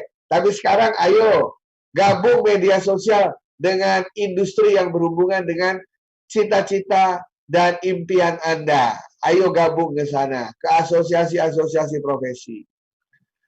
Ilmu yang dipelajari di kelas, Anda coba kontekstualkan. Kayak tadi kan di kelas diajari panel surya. Ayo bikin sesuatu dari panel surya. Disuruh atau tidak disuruh. Cari ilmu dan pengalaman lain di luar kampus. Ya, kampus adalah tempat Anda untuk mengatur strategi. Kampus adalah tempat Anda untuk berinteraksi dengan sivitas akademika yang lain. Supaya ketika keluar nanti, Anda membawa yang terbaik bagi alma mater Anda. Ya, setiap hari rekam dan tunjukkan bakat karya Anda. Jangan pernah 1 minggu berlalu tanpa ada peningkatan nama Anda di Google. Semester 1 masih 100 namanya, tidak usah khawatir. Buat menjadi 500 di akhir semester. Akhir semester 2 jadi 1000. Nanti lulus dari Akprin 5.000. Ya, kalau perlu bikin syarat Bu Emi ya. Ya, Rob. Boleh sudah kalau namanya udah 10.000 dan isinya baik-baik Pak Rektor. Langsung dapat A ya, Prof ya. Langsung dapat A gitu. Pasti hasilnya bagus ya. Belajarlah dari pengalaman orang lain secara aktif. Oke. Nah, itu dulu pengantar saya. Mbak Emi, nanti pasti akan ada yang bertanya. Saya dulu dikasih tahu oleh guru motivator saya, yaitu dosen saya di kampus juga. Dia mengatakan begini, you are what you think. Kalau Anda berpikir, saya nggak bisa Prof. Eko, nanti biasanya nggak bisa dia. Tapi kalau berpikir, saya pasti bisa, maka jadilah dia. Saya pasti bisa melawan orang-orang dari Amerika dengan karya saya, pastilah hasilnya bisa. Tapi kalau dari awal pikiran kita bilang kita tidak bisa, maka biasanya akan berakhir kita juga tidak bisa. Selamat berkarya adik-adikku, mahasiswa di Akprin, dan mahasiswa di seluruh Indonesia. Dan tadi yang saya katakan, mohon maaf, berlaku juga untuk para dosen. Kenapa? Karena belajar itu katanya seumur hidup. Ya, hanya orang mati yang berhenti belajar. Jadi Bu Emi, pantau ya sebulan sekali, ada kenaikan tidak dari jumlah nama Bu Emi di Google. Pak Natalis juga, Pak Rangga juga, yang dimana Raja Wali semua berikan contoh kepada yang lain. Karena kalau ada contoh, maka akan menjadi semakin jelas. Sekian dan terima kasih, Bu. Terima kasih Prof. Eko, paparannya yang luar biasa. Ini saya langsung ke tanya jawab dulu ya Prof ya. Ini ada satu pertanyaan nih dari live YouTube Prof. Ya. Dari RT 03 Official dia namanya Prof. Waduh, namanya official. Ya. Ya. Apa yang harus dilakukan Prof ketika sudah lulus ternyata kita tidak bisa apa-apa Prof? Ya. Loh, gampang. Apa? Kalau saya mengalami hal yang sama, Bu. Ya. Nih banyak yang tidak tahu masa lalu saya, Bu Emi. Ya. Saya itu besar di Sumatera, di Riau. Habis itu saya pindah ke Palembang. Betul ya, Bu Emi ya? Ya. Itu Bu Emi, saya waktu TK, SD, kelas 1 itu saya di Jakarta. Kelas 1 saya pindah ke Dumai sampai kelas 4. Kelas 5, 6 itu saya sama kelas 1 SMP saya di Pelaju Palembang, Ibu Emi. Waktu itu pendidikan di Jakarta dengan di luar Pulau Jawa itu berbeda, Bu Emi ya. Ya, betul. Saya itu juara terus Bu Emi di Dumai. Saya juara kelas terus di mana? Di Palembang, Bu Emi. Begitu masuk kelas 2 SMP di Jakarta, hampir tidak naik kelas, Bu Emi. Itu gak ada yang tahu nih, saya buka pertama kali nih. Di YouTube ini. Tanya guru-guru saya. Tahu nilai bahasa Inggris saya berapa, Bu Emi? Berapa, Prof? 3 dari 10, Pak. Guru-guru zaman dulu nggak mau tahu. Ya nggak, Bu Emi? Ya kan? Nggak mau tahu. Terus apa? YouTube juga nggak ada. YouTube nggak ada. Tahu nggak siapa yang ngajarin saya bahasa Inggris waktu itu? Yang ngajarin itu, karena ayah ibu saya masih berada di rantau, yang ngajarin itu nenek saya. Ya, saya manggilnya oma saya. Oma saya itu senengannya musik. Jadi saya waktu disitulah saya pertama kali diperkenalkan dengan yang namanya The Beatles, Everly Brothers, Elvis Presley. Itu lagu-lagu zamannya nenek saya semua itu. Kenapa? Karena dia tahu saya senang musik, Bu Emi. Akhirnya 1000 lebih lagu The Beatles saya itu hafal kata-katanya. 500 lebih lagu Elvis Presley, Tom Jones, Engelbert Humperdinck. Saya hafal semua lagu-lagu oldies itu. Nah, ini kalau ada Bu Susi dari Jogja atau Pak Tri Kuntoro tahu persis tuh, saya hafal. Kenapa? Karena dari situ saya belajar bahasa Inggris, Pak Amir. Jadi nilai saya itu 342. Suatu ketika suruh bikin karangan. Tahu Pak Rektor saya ngapain? Itu kata-kata lagu saya rangkai semua, Bu Emi. Saya rangkai. Terus saya dikasih nilai 9 sama guru saya. Dia bilang, ini karangan kamu bagus banget, ya romantis. Kayaknya saya pernah dengar, tapi saya lupa ini apa, katanya gitu. Soalnya saya campur-campur. Jadi saya nggak bisa bahasa Inggris sama sekali waktu itu. Tapi karena kecintaan oma saya dan dia tahu saya senang musik, akhirnya saya belajar dari situ. Saya nggak ada tujuan belajar bahasa Inggris, tapi dari situlah saya belajar. Apalagi sekarang udah ada YouTube ya Bu Emi ya. Iya, Prof. Kalau nggak bisa bikin website, lihat YouTube. Kalau nggak bisa bikin IoT yang kecil-kecilan pakai Arduino, lihat YouTube. Kalau nggak bisa bikin percobaan big data, lihat YouTube. Alangkah indahnya. Makanya saya katakan, jangan nunggu bola. Jangan nunggu ada orang lain yang nyuapin. Kita yang datang, kita cari di situ. Nah, disitulah Bu Emi. Jadi, tidak usah khawatir, justru sekaranglah waktunya Anda bisa belajar sendiri, karena semua sudah tersedia. Tapi belajar yang baik-baik ya, jangan yang aneh-aneh. Gitu. Itu Bu Emi. Ya. Oke, Prof. Ini pertanyaan kedua dari Safira Mitang, jurusan Statistik IST April. Izin bertanya, Prof. Apa ekspektasi terbesar yang dimiliki sang profesor terhadap seorang mahasiswa? Oh, ada. Saya senangnya sederhana. Cintailah apapun yang Anda miliki, syukurlah yang Anda miliki, dan tempa. Ya, tempa bakat yang Anda miliki. Cuman itu. Zaman saya dulu benar, Bu. Zaman saya dulu kan bilang begini, wah harus jadi dokter, harus ngambil IPA, IPS loh, warga kelas 2, kan gitu Bu ya. Ambil akademi, jangan ngambil politeknik. Itu kan zaman-zaman kita dulu gitu ya. Sekarang dunia terbalik 180 derajat. Sekarang mau jadi apapun sukses. Sekolah untuk belajar sampai jadi master di bidang piano ada. Mau jadi jagonya computer science atau sport science yang cinta olahraga, jadilah ahli sport science, ada sekolahnya. Sekolah untuk animasi sampai S3 ada. Kenapa? Karena ilmu sekarang sudah interdisiplin. Betul Bu ya? Orang teknik bisa bikin mobil, tapi mobilnya desainnya jelek, nggak ada yang beli. Bener ya Pak Rektor ya? Iya. Sebagai cara milih warnanya salah, cara mendesain interior desainnya salah, nggak jadi itu.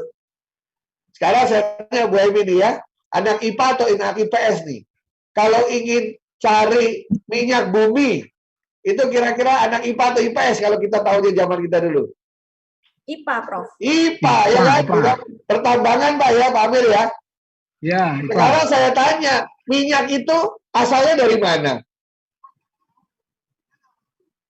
Dari dinosaurus. Iya kan Pak? Dari dinosaurus, dari hewan-hewan zaman dulu, betul ya? Ya. Nah, sekarang saya tanya, lo belajar dinosaurus pelajarannya apa? Sejarah, Prof. Sejarah IPA atau IPS? IPS. Ya itu kesalahan kita. Kita ilmu tuh kita kotak-kotakan semua. Orang IPA harus ketemu orang IPS biar minyak bumi. Karena orang IPS yang tahu dulu, ya hewan itu matinya di mana, migrasinya di mana, ketika apa. Di situ cari minyaknya. Kalau nggak dibor semua nggak ketemu, habis duitnya.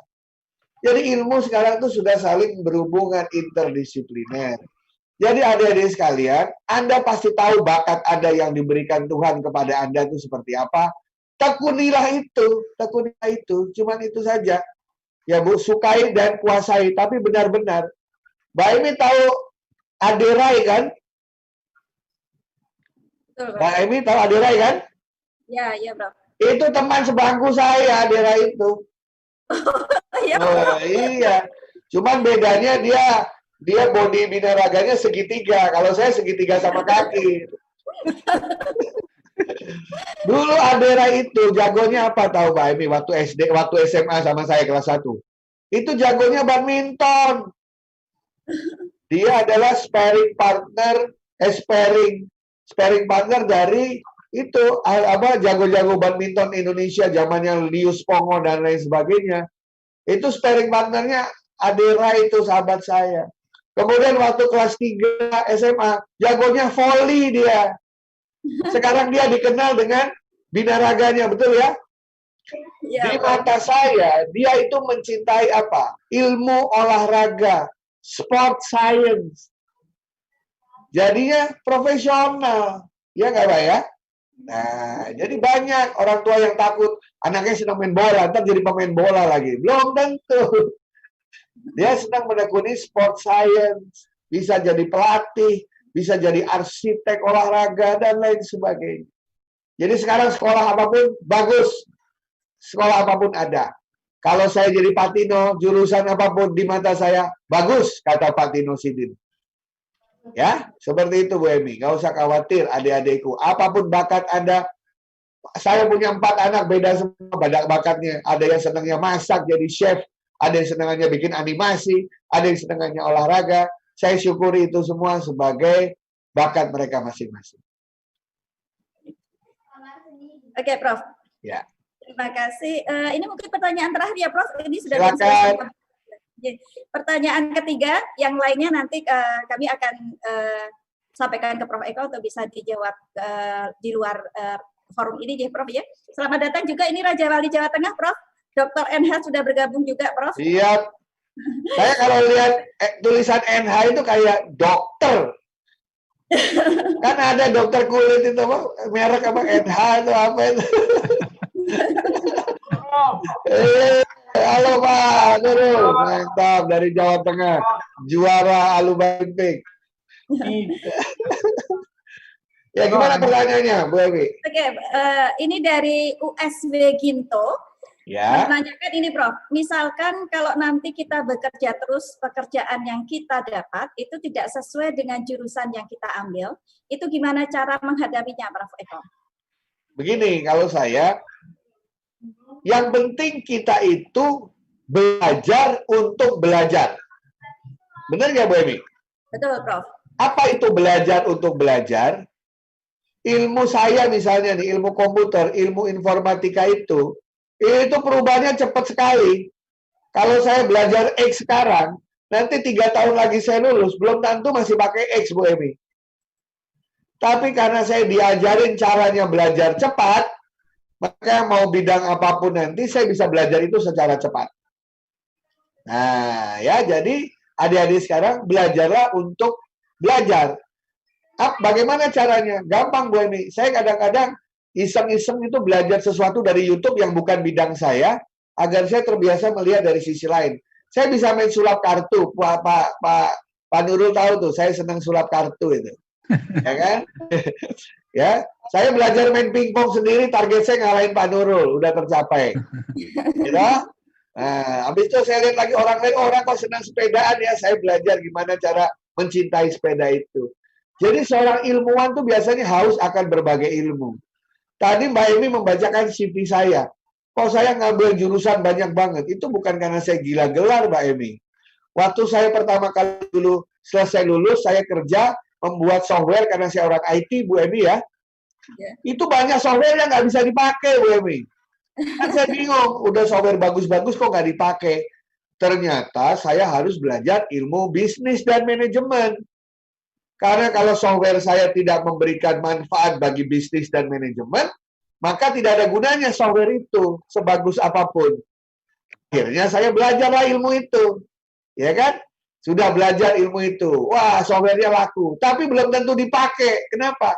Untuk pakai harus belajar psikologi seseorang. Orang itu kan nggak mau berubah, ya nggak? Saya belajar ilmu psikologi, seperti itu. Ya, habis itu saya belajar lagi. Loh, di pemerintahan lain lagi. Kalau di swasta gampang, di pemerintahan kalau nggak ada SK nggak dijalanin. Saya belajar ilmu pemerintahan. Itu awalnya karena saya cinta dengan ilmu informatika. Akhirnya kemana-mana. Pak NH kan tahu yang namanya dokter menurut KKNI Indonesia kan sudah dari interdisipliner menuju transdisipliner. Ilmu itu tidak berdiri sendiri. Coba tanya Pak NH. Ayo Pak NH, disertasinya apa? Mengenai apa? Belajar. Oh, dia melihat gaya belajar. Gaya belajar dilihat dari apa rekaman cara dia belajar, diolah secara komputasi informatika. Gaya belajar sendiri kan ilmunya orang-orang IKIP dulu ya, Pak ya. Ilmu orang-orang pendidikan, ya nggak? Ketemulah di situ. Nah, jadi sebenarnya semua ilmu berhubungan, Bu Emi. Pasti ada hubungannya. Justru kebalik, bagaimana ilmu kita bisa memberikan kontribusi di bidang lain itu. Nah, seperti itu. Saya yakin dulu Pak Nurul nggak akan pernah berpikir bahwa ilmu dia itu dia kira akan bikin roket lah, bikin apa. Tetapi ternyata yang dibutuhkan itu mengetahui gaya belajar. Ilmu kita disumbangkan untuk hal-hal yang lain. Demikian Bu Emi. Oke, ya terima kasih banyak Prof. Luar biasa paparan dari Prof. Eko tadi ya, adik-adik mahasiswa cukup mencerahkan, cukup menyejukkan dan juga menyemangati adik-adik semua ya. Di sini tadi seperti Prof. Eko katakan tantangan abad 21 itu adalah super kompetisi dunia global dan basis digital, sehingga untuk untuk itu begitu masuk kuliah sudah harus mengumpulkan pengalaman secara global gitu ya Prof ya. Ya, dicek terus tiap hari biar nggak teori, dicek terus. Tiap hari lihat namanya di Google ya. Ya. Karena saya sederhana Mbak Emi. Kalau namanya di Google naik terus artinya dia melakukan sesuatu. Betul. Betul kan ya? Ya. Ya. Berarti dia hidup gitu ya Prof ya? Ya. Oke, begitu untuk sementara paparan dari Prof. Eko untuk kuliah umum pagi ini. Berikutnya narasumber yang kedua itu adalah pembicara kita dari Institut Sains dan Teknologi Akurin Yogyakarta, Bapak Dr. Insinyur Amir Hamzah MT. Beliau alumni IPB jurusan Statistik. Kemudian S2 dan S3 beliau di jurusan Teknik Elektro Fakultas Teknik UGM. Memulai riwayat karirnya dari Kepala Lab Statistik sampai dengan sekarang menduduki Rektor Institut Sains dan Teknologi Akurin Yogyakarta. Pernah mendapatkan penghargaan lulusan dengan predikat kuprot di program Doktor Teknik Elektro UGM. Dan juga dosen berprestasi tingkat 3 Kopertis Wilayah 5 Yogyakarta. Selanjutnya acara kami serahkan ke Bapak Dr. Insinyur Amir Hamzah MT. Kami silahkan Pak. Oke, terima kasih Ibu Emi. Assalamualaikum warahmatullahi wabarakatuh. Waalaikumsalam. Prof. Eko, Bu Emi, ini Pak Dr. Nurul ya.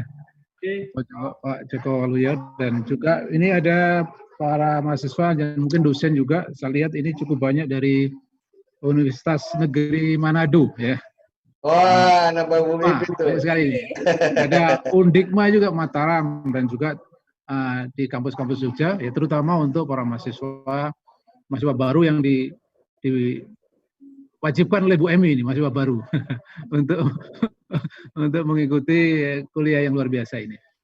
Jadi mungkin apa yang ingin saya sampaikan barangkali mungkin lebih ke memberitahu ya Prof. Eko ya. Tadi Prof. Eko saya buat bisa, membuat bisa luar biasa. Jadi saya sudah menyiapkan satu PowerPoint ya. Saya akan share.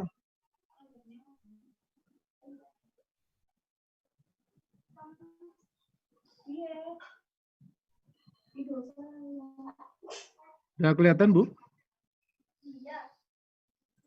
Sudah, Pak. Sudah. Sudah kelihatan, Pak?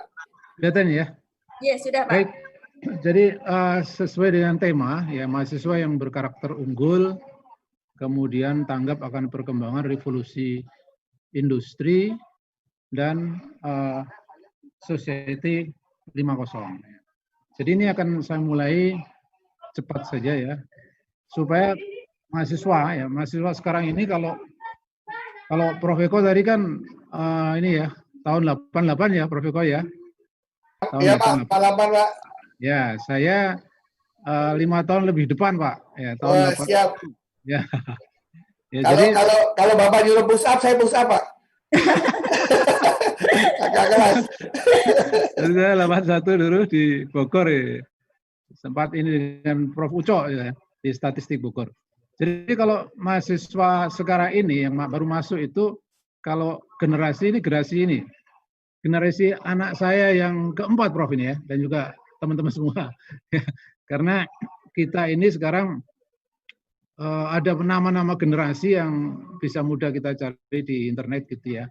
Jadi kalau saya kan kelahiran 63, jadi mungkin di sini ya, generasi X ya, yang sekarang harus menemani belajar ya, harus menemani belajar seperti Prof. Eko tadi katakan, dosen itu teman gitu ya, yang ada di generasi sini gitu ya, generasi Z, ya, generasi milenial. Nah, ini sudah luar biasa ya, kemarin Bu Emi mengadakan pelatihan LMS begitu ya Bu Emi ya, ada generasi baby boomernya cukup banyak itu. Generasi baby boomernya cukup banyak, sehingga ketika pelatihan LMS itu wah, sampai pusing sekali, sudah gitu aksesnya lemot gitu ya. Jadi itu kalau saya lihat itu tadi bagian dari pembinaan karakter ya, Prof. Eko ya, karakter kesabaran. Ya, kesabaran Pak, kesabaran. Jadi kalau tadi untuk melihat apa perkembangan kita harus ngecek di Google Prof. Eko ya, oleh Dr. Nurul.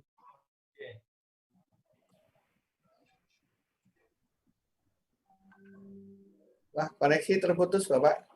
Ya. Oke, sebentar teman-teman semua, ini sepertinya koneksi. Ya. Lanjutkan. Halo, siapa Pak Amir? Ya. Okay. Jadi kita ini sekarang berada di posisi di mana kita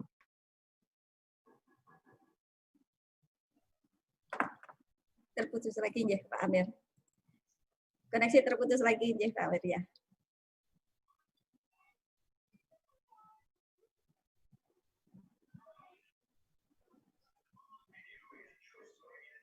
Ya, Pak Amir.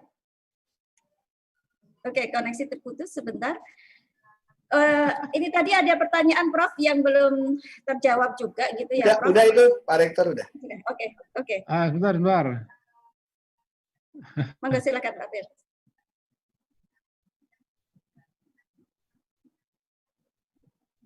Ini enggak. Sudah terlihat Pak Amir. Sudah kelihatan ya. Jadi kita berada pada generasi di mana masalah security stability itu menjadi penting ya. Nah, ini adalah posisi kita, posisi mahasiswa kita yang nantinya para mahasiswa itu harus ditemani berbagai generasi sebelumnya, ada generasi X, di mana generasi mau nggak mau yang namanya dosen harus mengikuti perkembangan, harus bisa menyadari ya. Jadi di sini ada satu karakter yang sebenarnya cukup banyak karakter-karakter yang ini. Tapi ini menurut saya cukup mewakili. Yang pertama adalah no gadget, no life ya. Jadi apa yang kita lihat, mungkin bangun tidur barangkali belum sempat turun dari tempat tidur itu ya, sudah buka WA kan ya, sudah buka WA, mungkin sudah gugah-gugah itu ya bahasa Jawanya, sudah bangunin temennya, ayo tahajud gitu ya.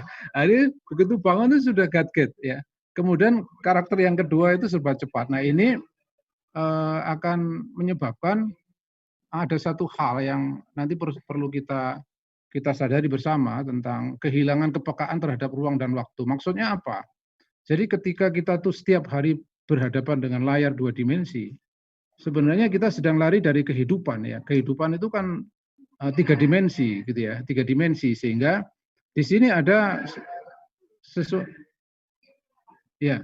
Jadi ketika kita kehilangan kepekaan sosial ya, ini sebenarnya persoalannya adalah karena kalau kita tidak terbiasa untuk segera menyesuaikan kehidupan kita itu sebenarnya kehidupan yang real gitu ya, maka kita akan bisa mendapatkan masalah ya.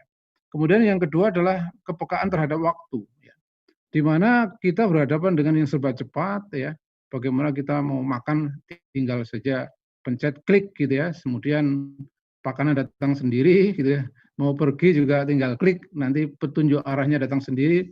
Kalau dulu orang bertanya-tanya mungkin harus turun dari mobil kemudian bertanya, yang itu kemudian menciptakan interaksi sosial ya. Tapi kalau sekarang mungkin tidak perlu tanya ya, semuanya bisa dikendalikan dari gadget kita.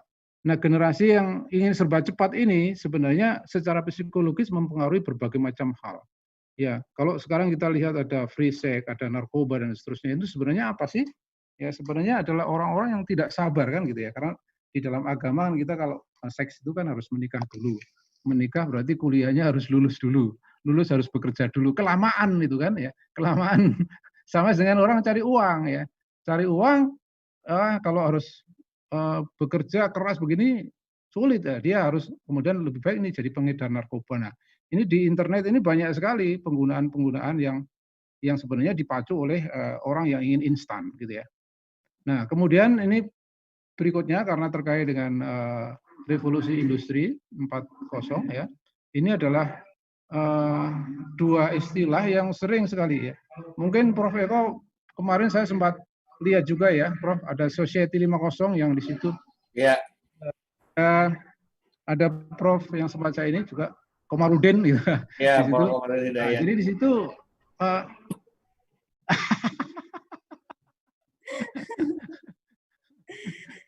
jadi di sini ini yang sudah kita hafalkan sebenarnya. Jadi kita tidak pernah menyebut ya, enggak seperti software gitu. Kalau software itu seperti dulu saya belajar waktu baru lulus itu namanya the base 2 gitu ya, belajar programming database itu. Kemudian the base 3, kemudian the base 3 plus dan seterusnya. Ini tahu-tahu bahasa Jawanya mak bedunduk revolusi industri 4.0 gitu ya. Iya tahu, tiba-tiba oh 4.0 itu ini. Istri saya sempat nanya gini, Prof. Revolusi industri 4.0-nya apa toh gitu ya. Ini bidang apa gitu. Ternyata itu kan penamaan yang munculnya nggak lama, belum lama ya. Yaitu ketika di Jerman itu ada satu pameran industri. Nah, jadi di sini kalau kita lihat ini sebenarnya perkembangan yang sangat cepat dari 2 abad terakhir ya, 18.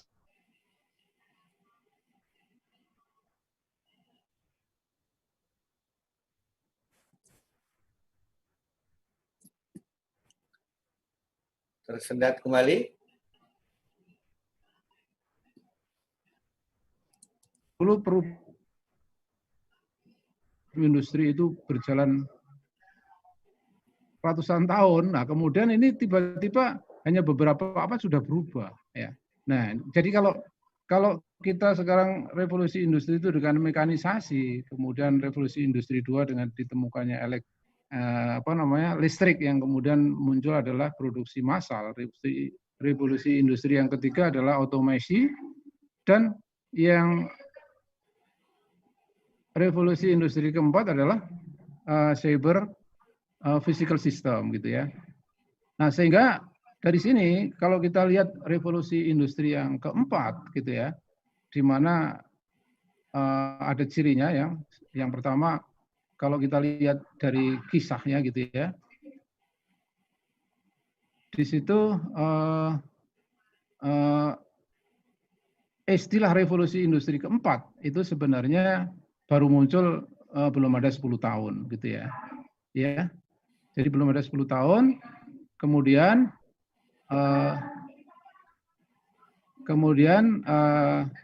di sini ada ya. Jadi pada perkembangannya akhirnya pasar ya. Sekarang kita lebih sering bicara masalah pasar. Hal-hal yang terkait dengan revolusi industri kemudian coba diukur secara ekonomi memiliki nilai yang sangat besar ya. Jadi kuadriliun itu 1 kuadriliun itu 1000 triliun ya. Jadi nilainya sangat besar. Nah, kemudian satu hal yang kemudian menjadi menjadi sangat mengkhawatirkan kita kan banyaknya menurut penelitian Global McKinsey itu ya banyaknya job-job yang kemudian akan hilang ya. Jadi ketika dulu saya masih lulus perguruan tinggi itu punya kursus komputer, pekerjaannya ngetikkan komputer gitu ya. Nah, kemudian kita lihat masih ada tukang pos kirim surat dan seterusnya. Kemudian itu semuanya hilang satu persatu. Nah, tetapi di sini ada peluang ya. Peluang di mana disiplin ilmu itu adalah yang ini juga digiatkan oleh pemerintah, itu adalah sains, teknologi, engineering, dan math ya. Nanti akan kita lihat bahwa ini juga pada satu saat tertentu ini ada blendernya ini ya, blender dari menonjolkan atau mengejar STEM ini gitu ya. Nah, kemudian kalau masalah Society 5.0 ya, sering ada ungkapan siap enggak kita dengan Society 5.0 gitu ya. Nah, ini sebenarnya ungkapan yang menurut saya kurang tepat ya. Karena Society 5.0 itu kan istilah yang baru diungkap oleh Kei Danren gitu ya, satu kelompok bisnis di Jepang ketika mereka menghadapi kekhawatiran gitu ya.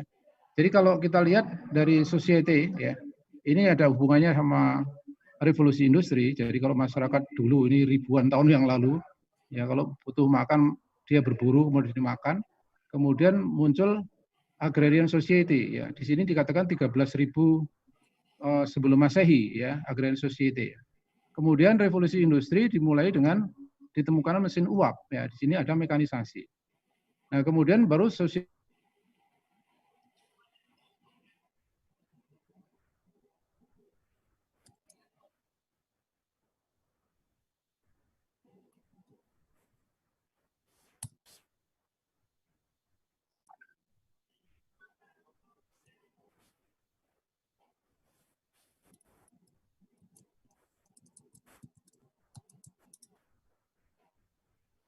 Terputus hubungannya Bu Emi?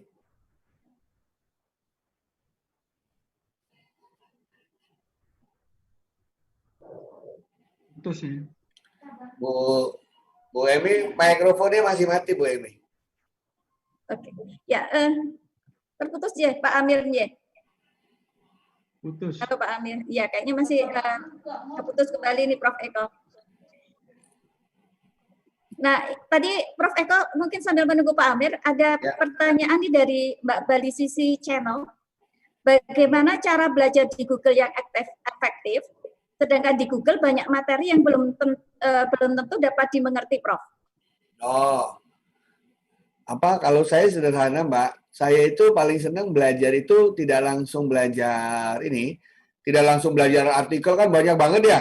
Iya, betul, Prof. Saya mulai belajar dari ringkasannya Mbak. Ringkasannya itu saya buka situs yang namanya slideshare.net. Itu isinya PowerPoint. Nah itu Pak Rektor sudah bergabung kembali. Nggak apa-apa Pak, biasa, santai. Monggo. Iya, monggo. Nanti kita lanjut ya Prof. Eko ya. Tadi pengalamannya ya Prof. Eko. Monggo silahkan Pak Amir, dilanjutkan Pak Amir. Jadi di sini kalau kita ketik Galileo Galilei gitu ya di Google, nanti akan ada ceritanya siapa Galileo Galilei. Galileo Galilei adalah seorang tokoh yang merubah cara berpikir bangsa Eropa yang tadinya metafisik ya seperti Plato, Socrates, Aristoteles yang tidak ada hubungannya sama empirical gitu ya. Kemudian Galileo Galilei ini yang kemudian bahkan dihukum gitu ya karena pendapatnya bertentangan dengan pendapat gereja ya. Bahkan rehabilitasinya kemudian baru diakukan di abad 1920 ini. Tetapi ini adalah satu masyarakat tersendiri yaitu knowledge society ya. Yang tadinya ini hanya berpikir tentang filosof ya. Kalau kita belajar kan menurut Aristoteles, menurut filsafat ketuhanan dan seterusnya, yang itu kemudian tidak ada aplikasinya. Nah, tetapi dengan Galileo dan ini kemudian secara Eropa mencerahkan yang kemudian kita lihat itu muncullah kemudian kolonialisme dan seterusnya yang tidak mau diakui juga. Indonesia kemudian dijajah Belanda dan penjajahan Belanda itu juga meninggalkan sisa-sisa teknologi juga yang kita mengenal dari sana. Nah, sehingga kalau kita lihat sebenarnya yang namanya society kreatif ini, ya society 50 ini baru cita-cita, ya. Baru cita-cita, baru proposal yang perlu kita lihat. Kenapa Jepang membuat proposal seperti itu, ya. Jadi kenapa Kaiden Ren ini ya satu Japan Business Federation ini mengusulkan yang namanya Society 50. Ya, jadi di sini ada apa namanya? Bagaimana teknologi VR, AR, kemudian big data, IoT, AI dan seterusnya ini dipadukan bekerja sama sehingga nantinya menghasilkan sebuah kehidupan yang damai, kehidupan yang bisa memanusiakan manusia. Di mana teknologi tidak menjajah manusia, tapi manusia yang kemudian bisa mengendalikan teknologi dan teknologinya itu menjadi satu alat bantu ya yang nantinya kalau kita lihat cita-cita dari Jepang ini, nah, proposal ini adalah super smart society, gitu ya. Jadi di sini ada hubungan bagaimana industri 4.0 dengan society mulai dari 1.0. Tapi kemudian kalau kita lihat di Indonesia ya, ini adalah proposal ya. Dari society 5.0 adalah kehidupan yang berpusat pada manusia, ya di mana apa namanya benda-benda fisik dan benda-benda cyber ini nantinya bisa diintegrasikan di dalam satu digital transformasi. Kemudian di sini ada no one is left behind, semua bisa terlibat, ya. and everyone work together, dan semua bisa kerjasama. Ini kan cita-cita yang mulia dan cita-cita yang mestinya kita dukung. Tetapi kalau kita lihat kenapa Jepang membuat proposal seperti ini gitu ya. Ini ada satu, jadi Jepang itu negara di mana tingkat bunuh dirinya paling tinggi, ya ketiga di dunia tingkat bunuh dirinya di Jepang. Kenapa demikian? Saya pernah memiliki satu ponakan yang mengalami namanya hikikomori. Jadi semua bisa dilayani. Dia tidak pernah keluar dari kamar sampai berminggu-minggu, berbulan-bulan, bahkan bertahun-tahun. Karena apa? Semuanya kalau dia butuh makanan, dia tinggal pencet handphone aja, makanan datang sendiri. Dia butuh laundry, dia tinggal pencet handphone, sehingga tidak perlu keluar. Nah, ini yang menyebabkan akhirnya kehilangan kemanusiaan. Yang kedua adalah kemajuan teknologi robotika. Ya, jadi di Jepang itu pria menikahi robot itu biasa. Ya, akhirnya apa? Di sini ada angka kelahiran menurun gara-gara robot di Jepang. Ini kan efek dari teknologi, di mana ini mengkhawatirkan para pengambil keputusan di Jepang tentang masa depan Jepang, sehingga mereka mengidolakan atau membuat proposal bagaimana teknologi itu tidak membuat rusak. Ya. Nah, persoalannya sekarang antara Jepang dengan Indonesia itu dua society yang berbeda. Ya. Jepang dengan homogen, tanahnya ya sekitar 309.000 km, Indonesia sangat luas, sangat heterogen, dan tahapan revolusi industri kalau di Jepang mungkin semuanya sudah pada posisi 4.0. Ya. Nah, sekarang di Indonesia ini saya tinggal di Sleman itu, Prof, dan juga teman-teman semua, itu masih sering menyaksikan ini. Ini kan belum revolusi industri, 0,0, belum revolusi industri. Ya. Ini masih kita lihat banyak di Indonesia, ya. Di satu sisi ini ada yang menggabungkan. Jadi saya di daerah Sleman, tempat rumah saya ketika saya tinggal ini, ya, ini masih menemukan ini. Ya. Artinya kita masih jauh gitu kan ya. Nah sehingga sekarang ini kita lihat ketika ada COVID gitu ya, kan ada ini dari pemerintah ada kuota gratis gitu kan ya. Ya kuota gratis tapi sinyalnya susah gitu ya. Sinyalnya susah gitu ya. Nah, sehingga di sini kita lihat orang belajar online di siswa di Flores gitu ya. Ini sampai bertaruh nyawa di tepi jurang hanya untuk nyari sinyal. Ini kondisi kita, ya, kondisi kita yang mau tidak mau harus kita sadari. Nah, sehingga sekarang pendidikan tinggi ini sebagai gambaran untuk para mahasiswa semua tentang kondisi pendidikan tinggi di Indonesia. Yang ini saya pikir Prof. Eko sudah sangat sadar betul gitu ya, bahwa di Indonesia ini negara dengan jumlah perguruan tinggi yang sangat banyak gitu ya. Kemudian, tetapi anehnya, ya, dominasi perguruan tinggi itu adalah perguruan tinggi swasta. Ya. Jadi kecil-kecil tapi banyak sekali nih Prof. Eko. Di Jogja ini ada 103 perguruan tinggi. Saya pernah baca itu, saya pernah lihat statistiknya, ada 50% lebih perguruan tinggi itu mahasiswanya di bawah 500. Ya. Bahkan ada perguruan tinggi mahasiswanya di bawah 100. Nah ini kan masalah sendiri bagi pendidikan kita. Belum dari sisi dosen ya, dari dosen, kemudian dari sisi akreditasi ya. Di sini kita lihat kalau Prof. Eko tadi sudah doktornya 2 ya Prof ya, sedang menunggu. Siap. Sedang menunggu. Nah, tapi kalau kita lihat di Indonesia ini baru 15%. Ya. Bahkan ketika pemerintah membuat undang-undang guru dan dosen yang mengharuskan dosen harus S2 setelah jalan dari 2005 sampai 2020 ini, jadi sudah 15 tahun, ini masih ada, ya, terutama yang swasta, nih Prof. Swasta 12,2%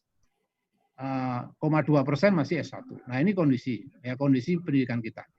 Belum lagi yang namanya partisipasi. Jadi ini para mahasiswa dimanapun Anda berada, Anda cukup bersyukur, harus bersyukur bahwa Anda masuk ke dalam 34% dari generasi muda umur 19 sampai umur 23 yang bisa kuliah. Dibandingkan dengan Malaysia 38. Ini prestasi sekarang ini ya, mungkin di 2019 barangkali sudah agak naik sedikit, tapi ini laporan 2018 ya. Malaysia, Thailand 51, Singapura 82%, Korea Selatan 19%. Nah ini kita lihat Jepang ya S3-nya 100%, dosen harus S3. Di kita dosen harus dikejar-kejar supaya S3 gitu. Itu kadang-kadang sudah merasa, aduh aku sudah tua ya, mau nyari apa ya kan gitu. Biasanya umur 40-50 itu merasa sudah tua. Nah ini kalau kita lihat di dalam tujuan pendidikan kita, ini sudah sesuai dengan judul ini, gitu ya. Nah, jadi di sini membuat peserta didik itu beriman, bertakwa kepada Tuhan, berakhlak mulia, sehat, ilmu, dan seterusnya. Ini saya percepat aja ya. Nah, sekarang bagaimana caranya menjadi mahasiswa unggul? Ini agak cepat ya, karena nanti supaya ada waktu tanya jawab. Yang pertama adalah menumbuhkan jiwa kritis, gitu ya. Jadi jiwa kritis itu bagaimana caranya, gitu ya, supaya kita bisa kritis seperti tadi ya, supaya kita punya pola pikir kritis ya.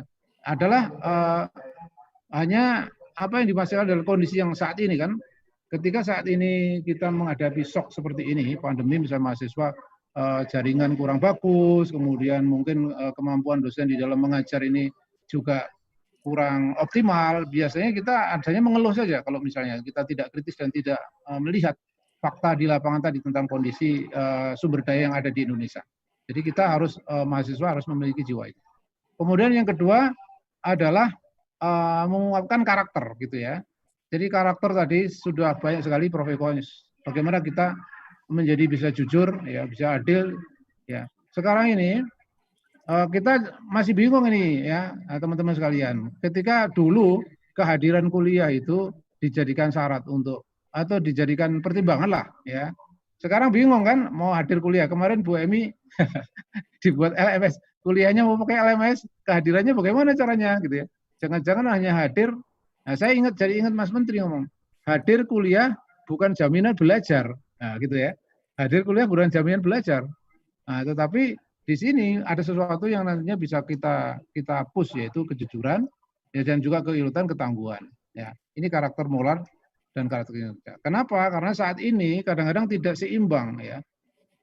Jadi seseorang itu ulet, tangguh, ya, tapi tidak jujur, gitu ya. Atau yang satu jujur, sopan, tapi malas, gitu kan. Nah, ini kan sesuatu yang harus kita padukan dengan baik, gitu ya.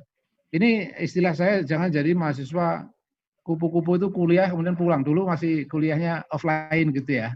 Kuliah ke kampus, kemudian pulang, kampus, pulang, tahu-tahu lulus gitu ya. Jadi tidak pernah berinteraksi seperti tadi yang disarankan oleh Prof. Eko tadi.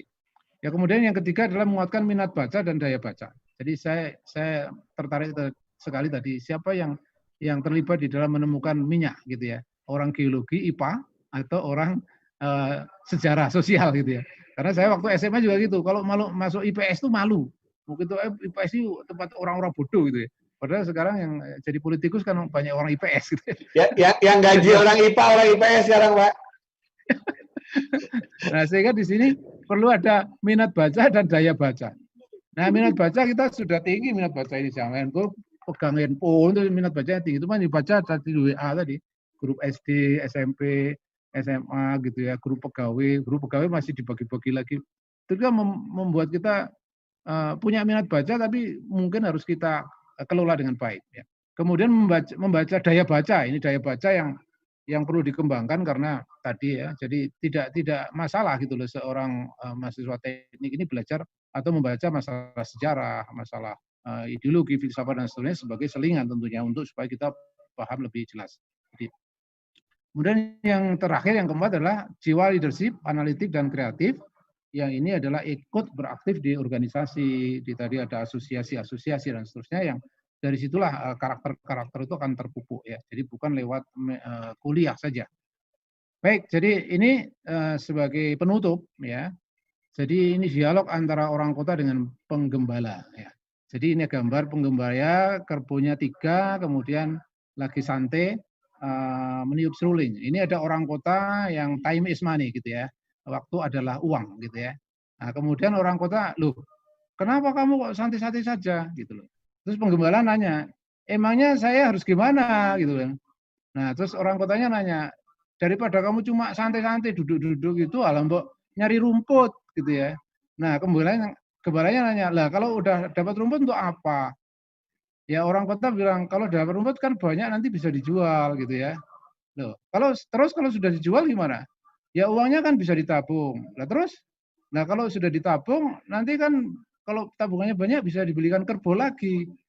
Nah terus, ditanya lagi penggembala, nanti akan kamu bisa jadi bos peternak kerbau dan kaya kan gitu loh. Terus kalau jadi bos dan kaya bagaimana?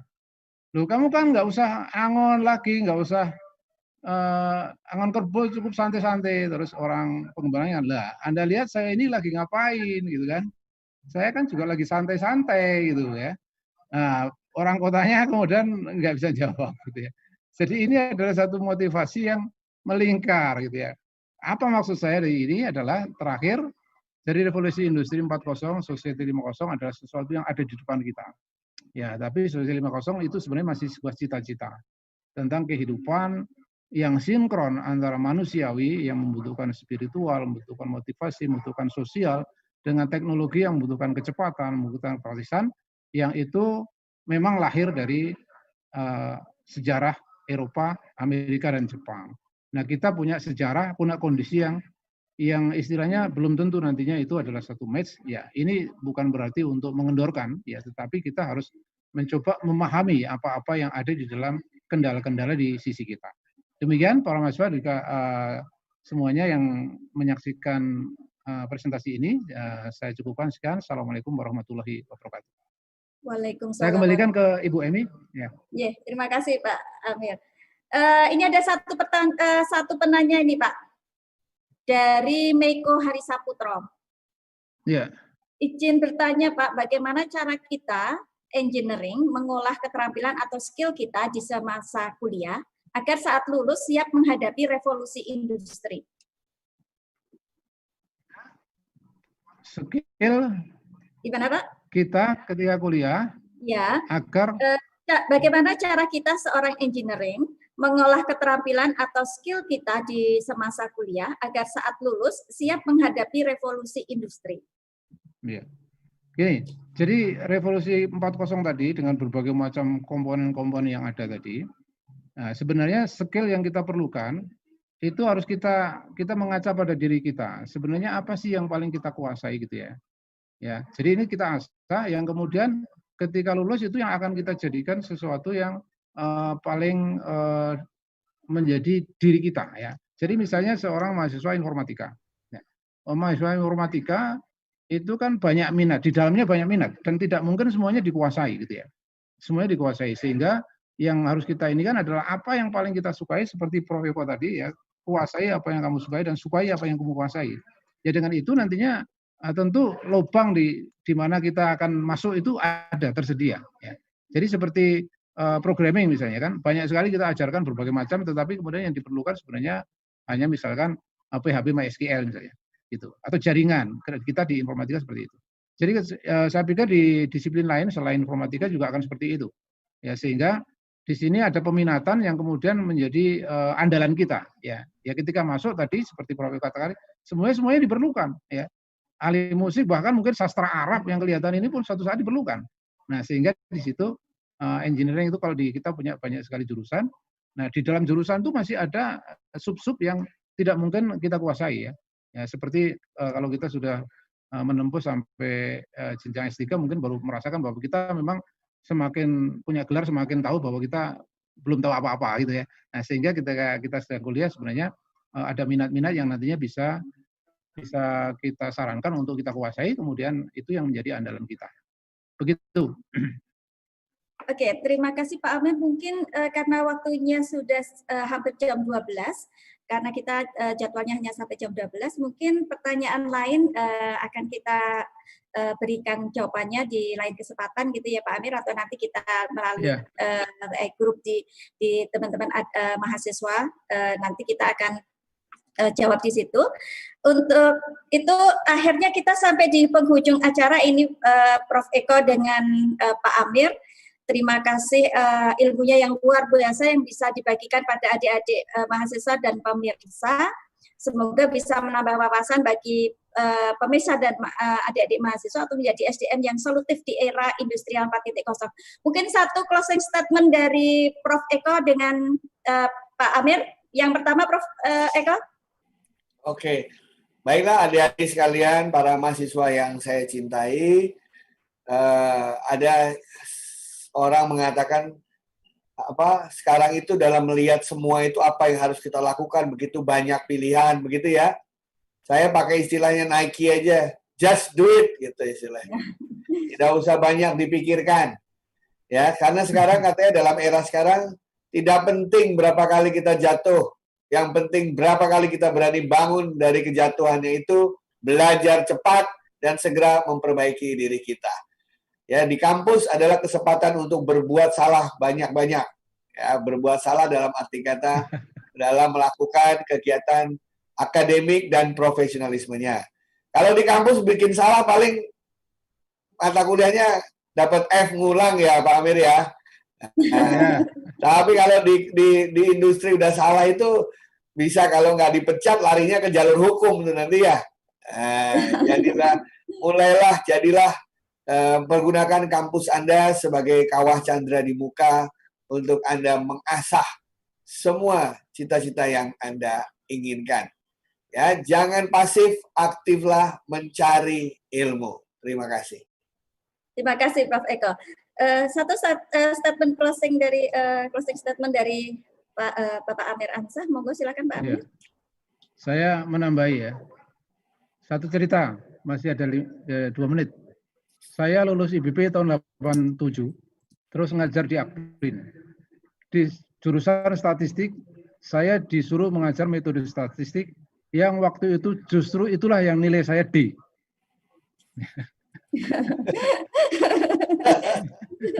Jadi saya disuruh, karena ketua jurusannya nggak lihat ini, nggak lihat transkrip gitu ya. Jadi saya harus belajar satu mata kuliah yang nilainya D. Jadi saya kan gobios gitu ya. Setiap kali besok mau ngajar tuh gobios. Tapi setelah saya belajar, kemudian saya tahu. Kemudian saya pikir, coba saya dulu tahunya itu dulu, saya dapat A gitu kan. Kenapa sih? Iya, ini distribusi Poisson, distribusi Hipergeo, distribusi normal. Ini kok saya tahunya sekarang setelah dipaksa mengajar ya. Coba saya tahunya dulu. Dari dulu udah atur ya Pak ya.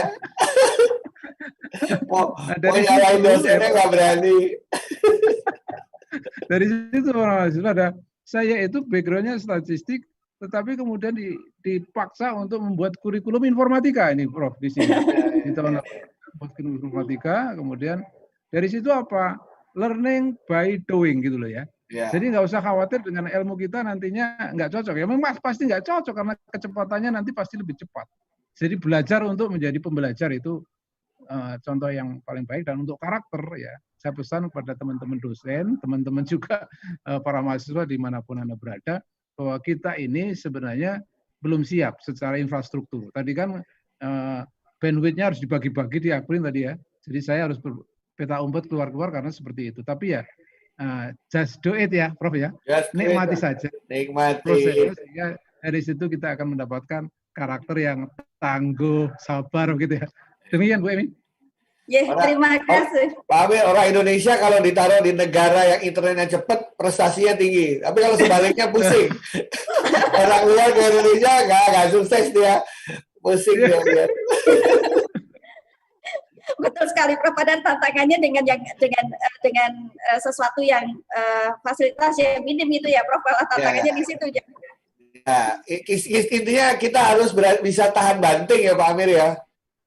Ya. Jadi belajar bahasa Inggris lewat lagu tadi.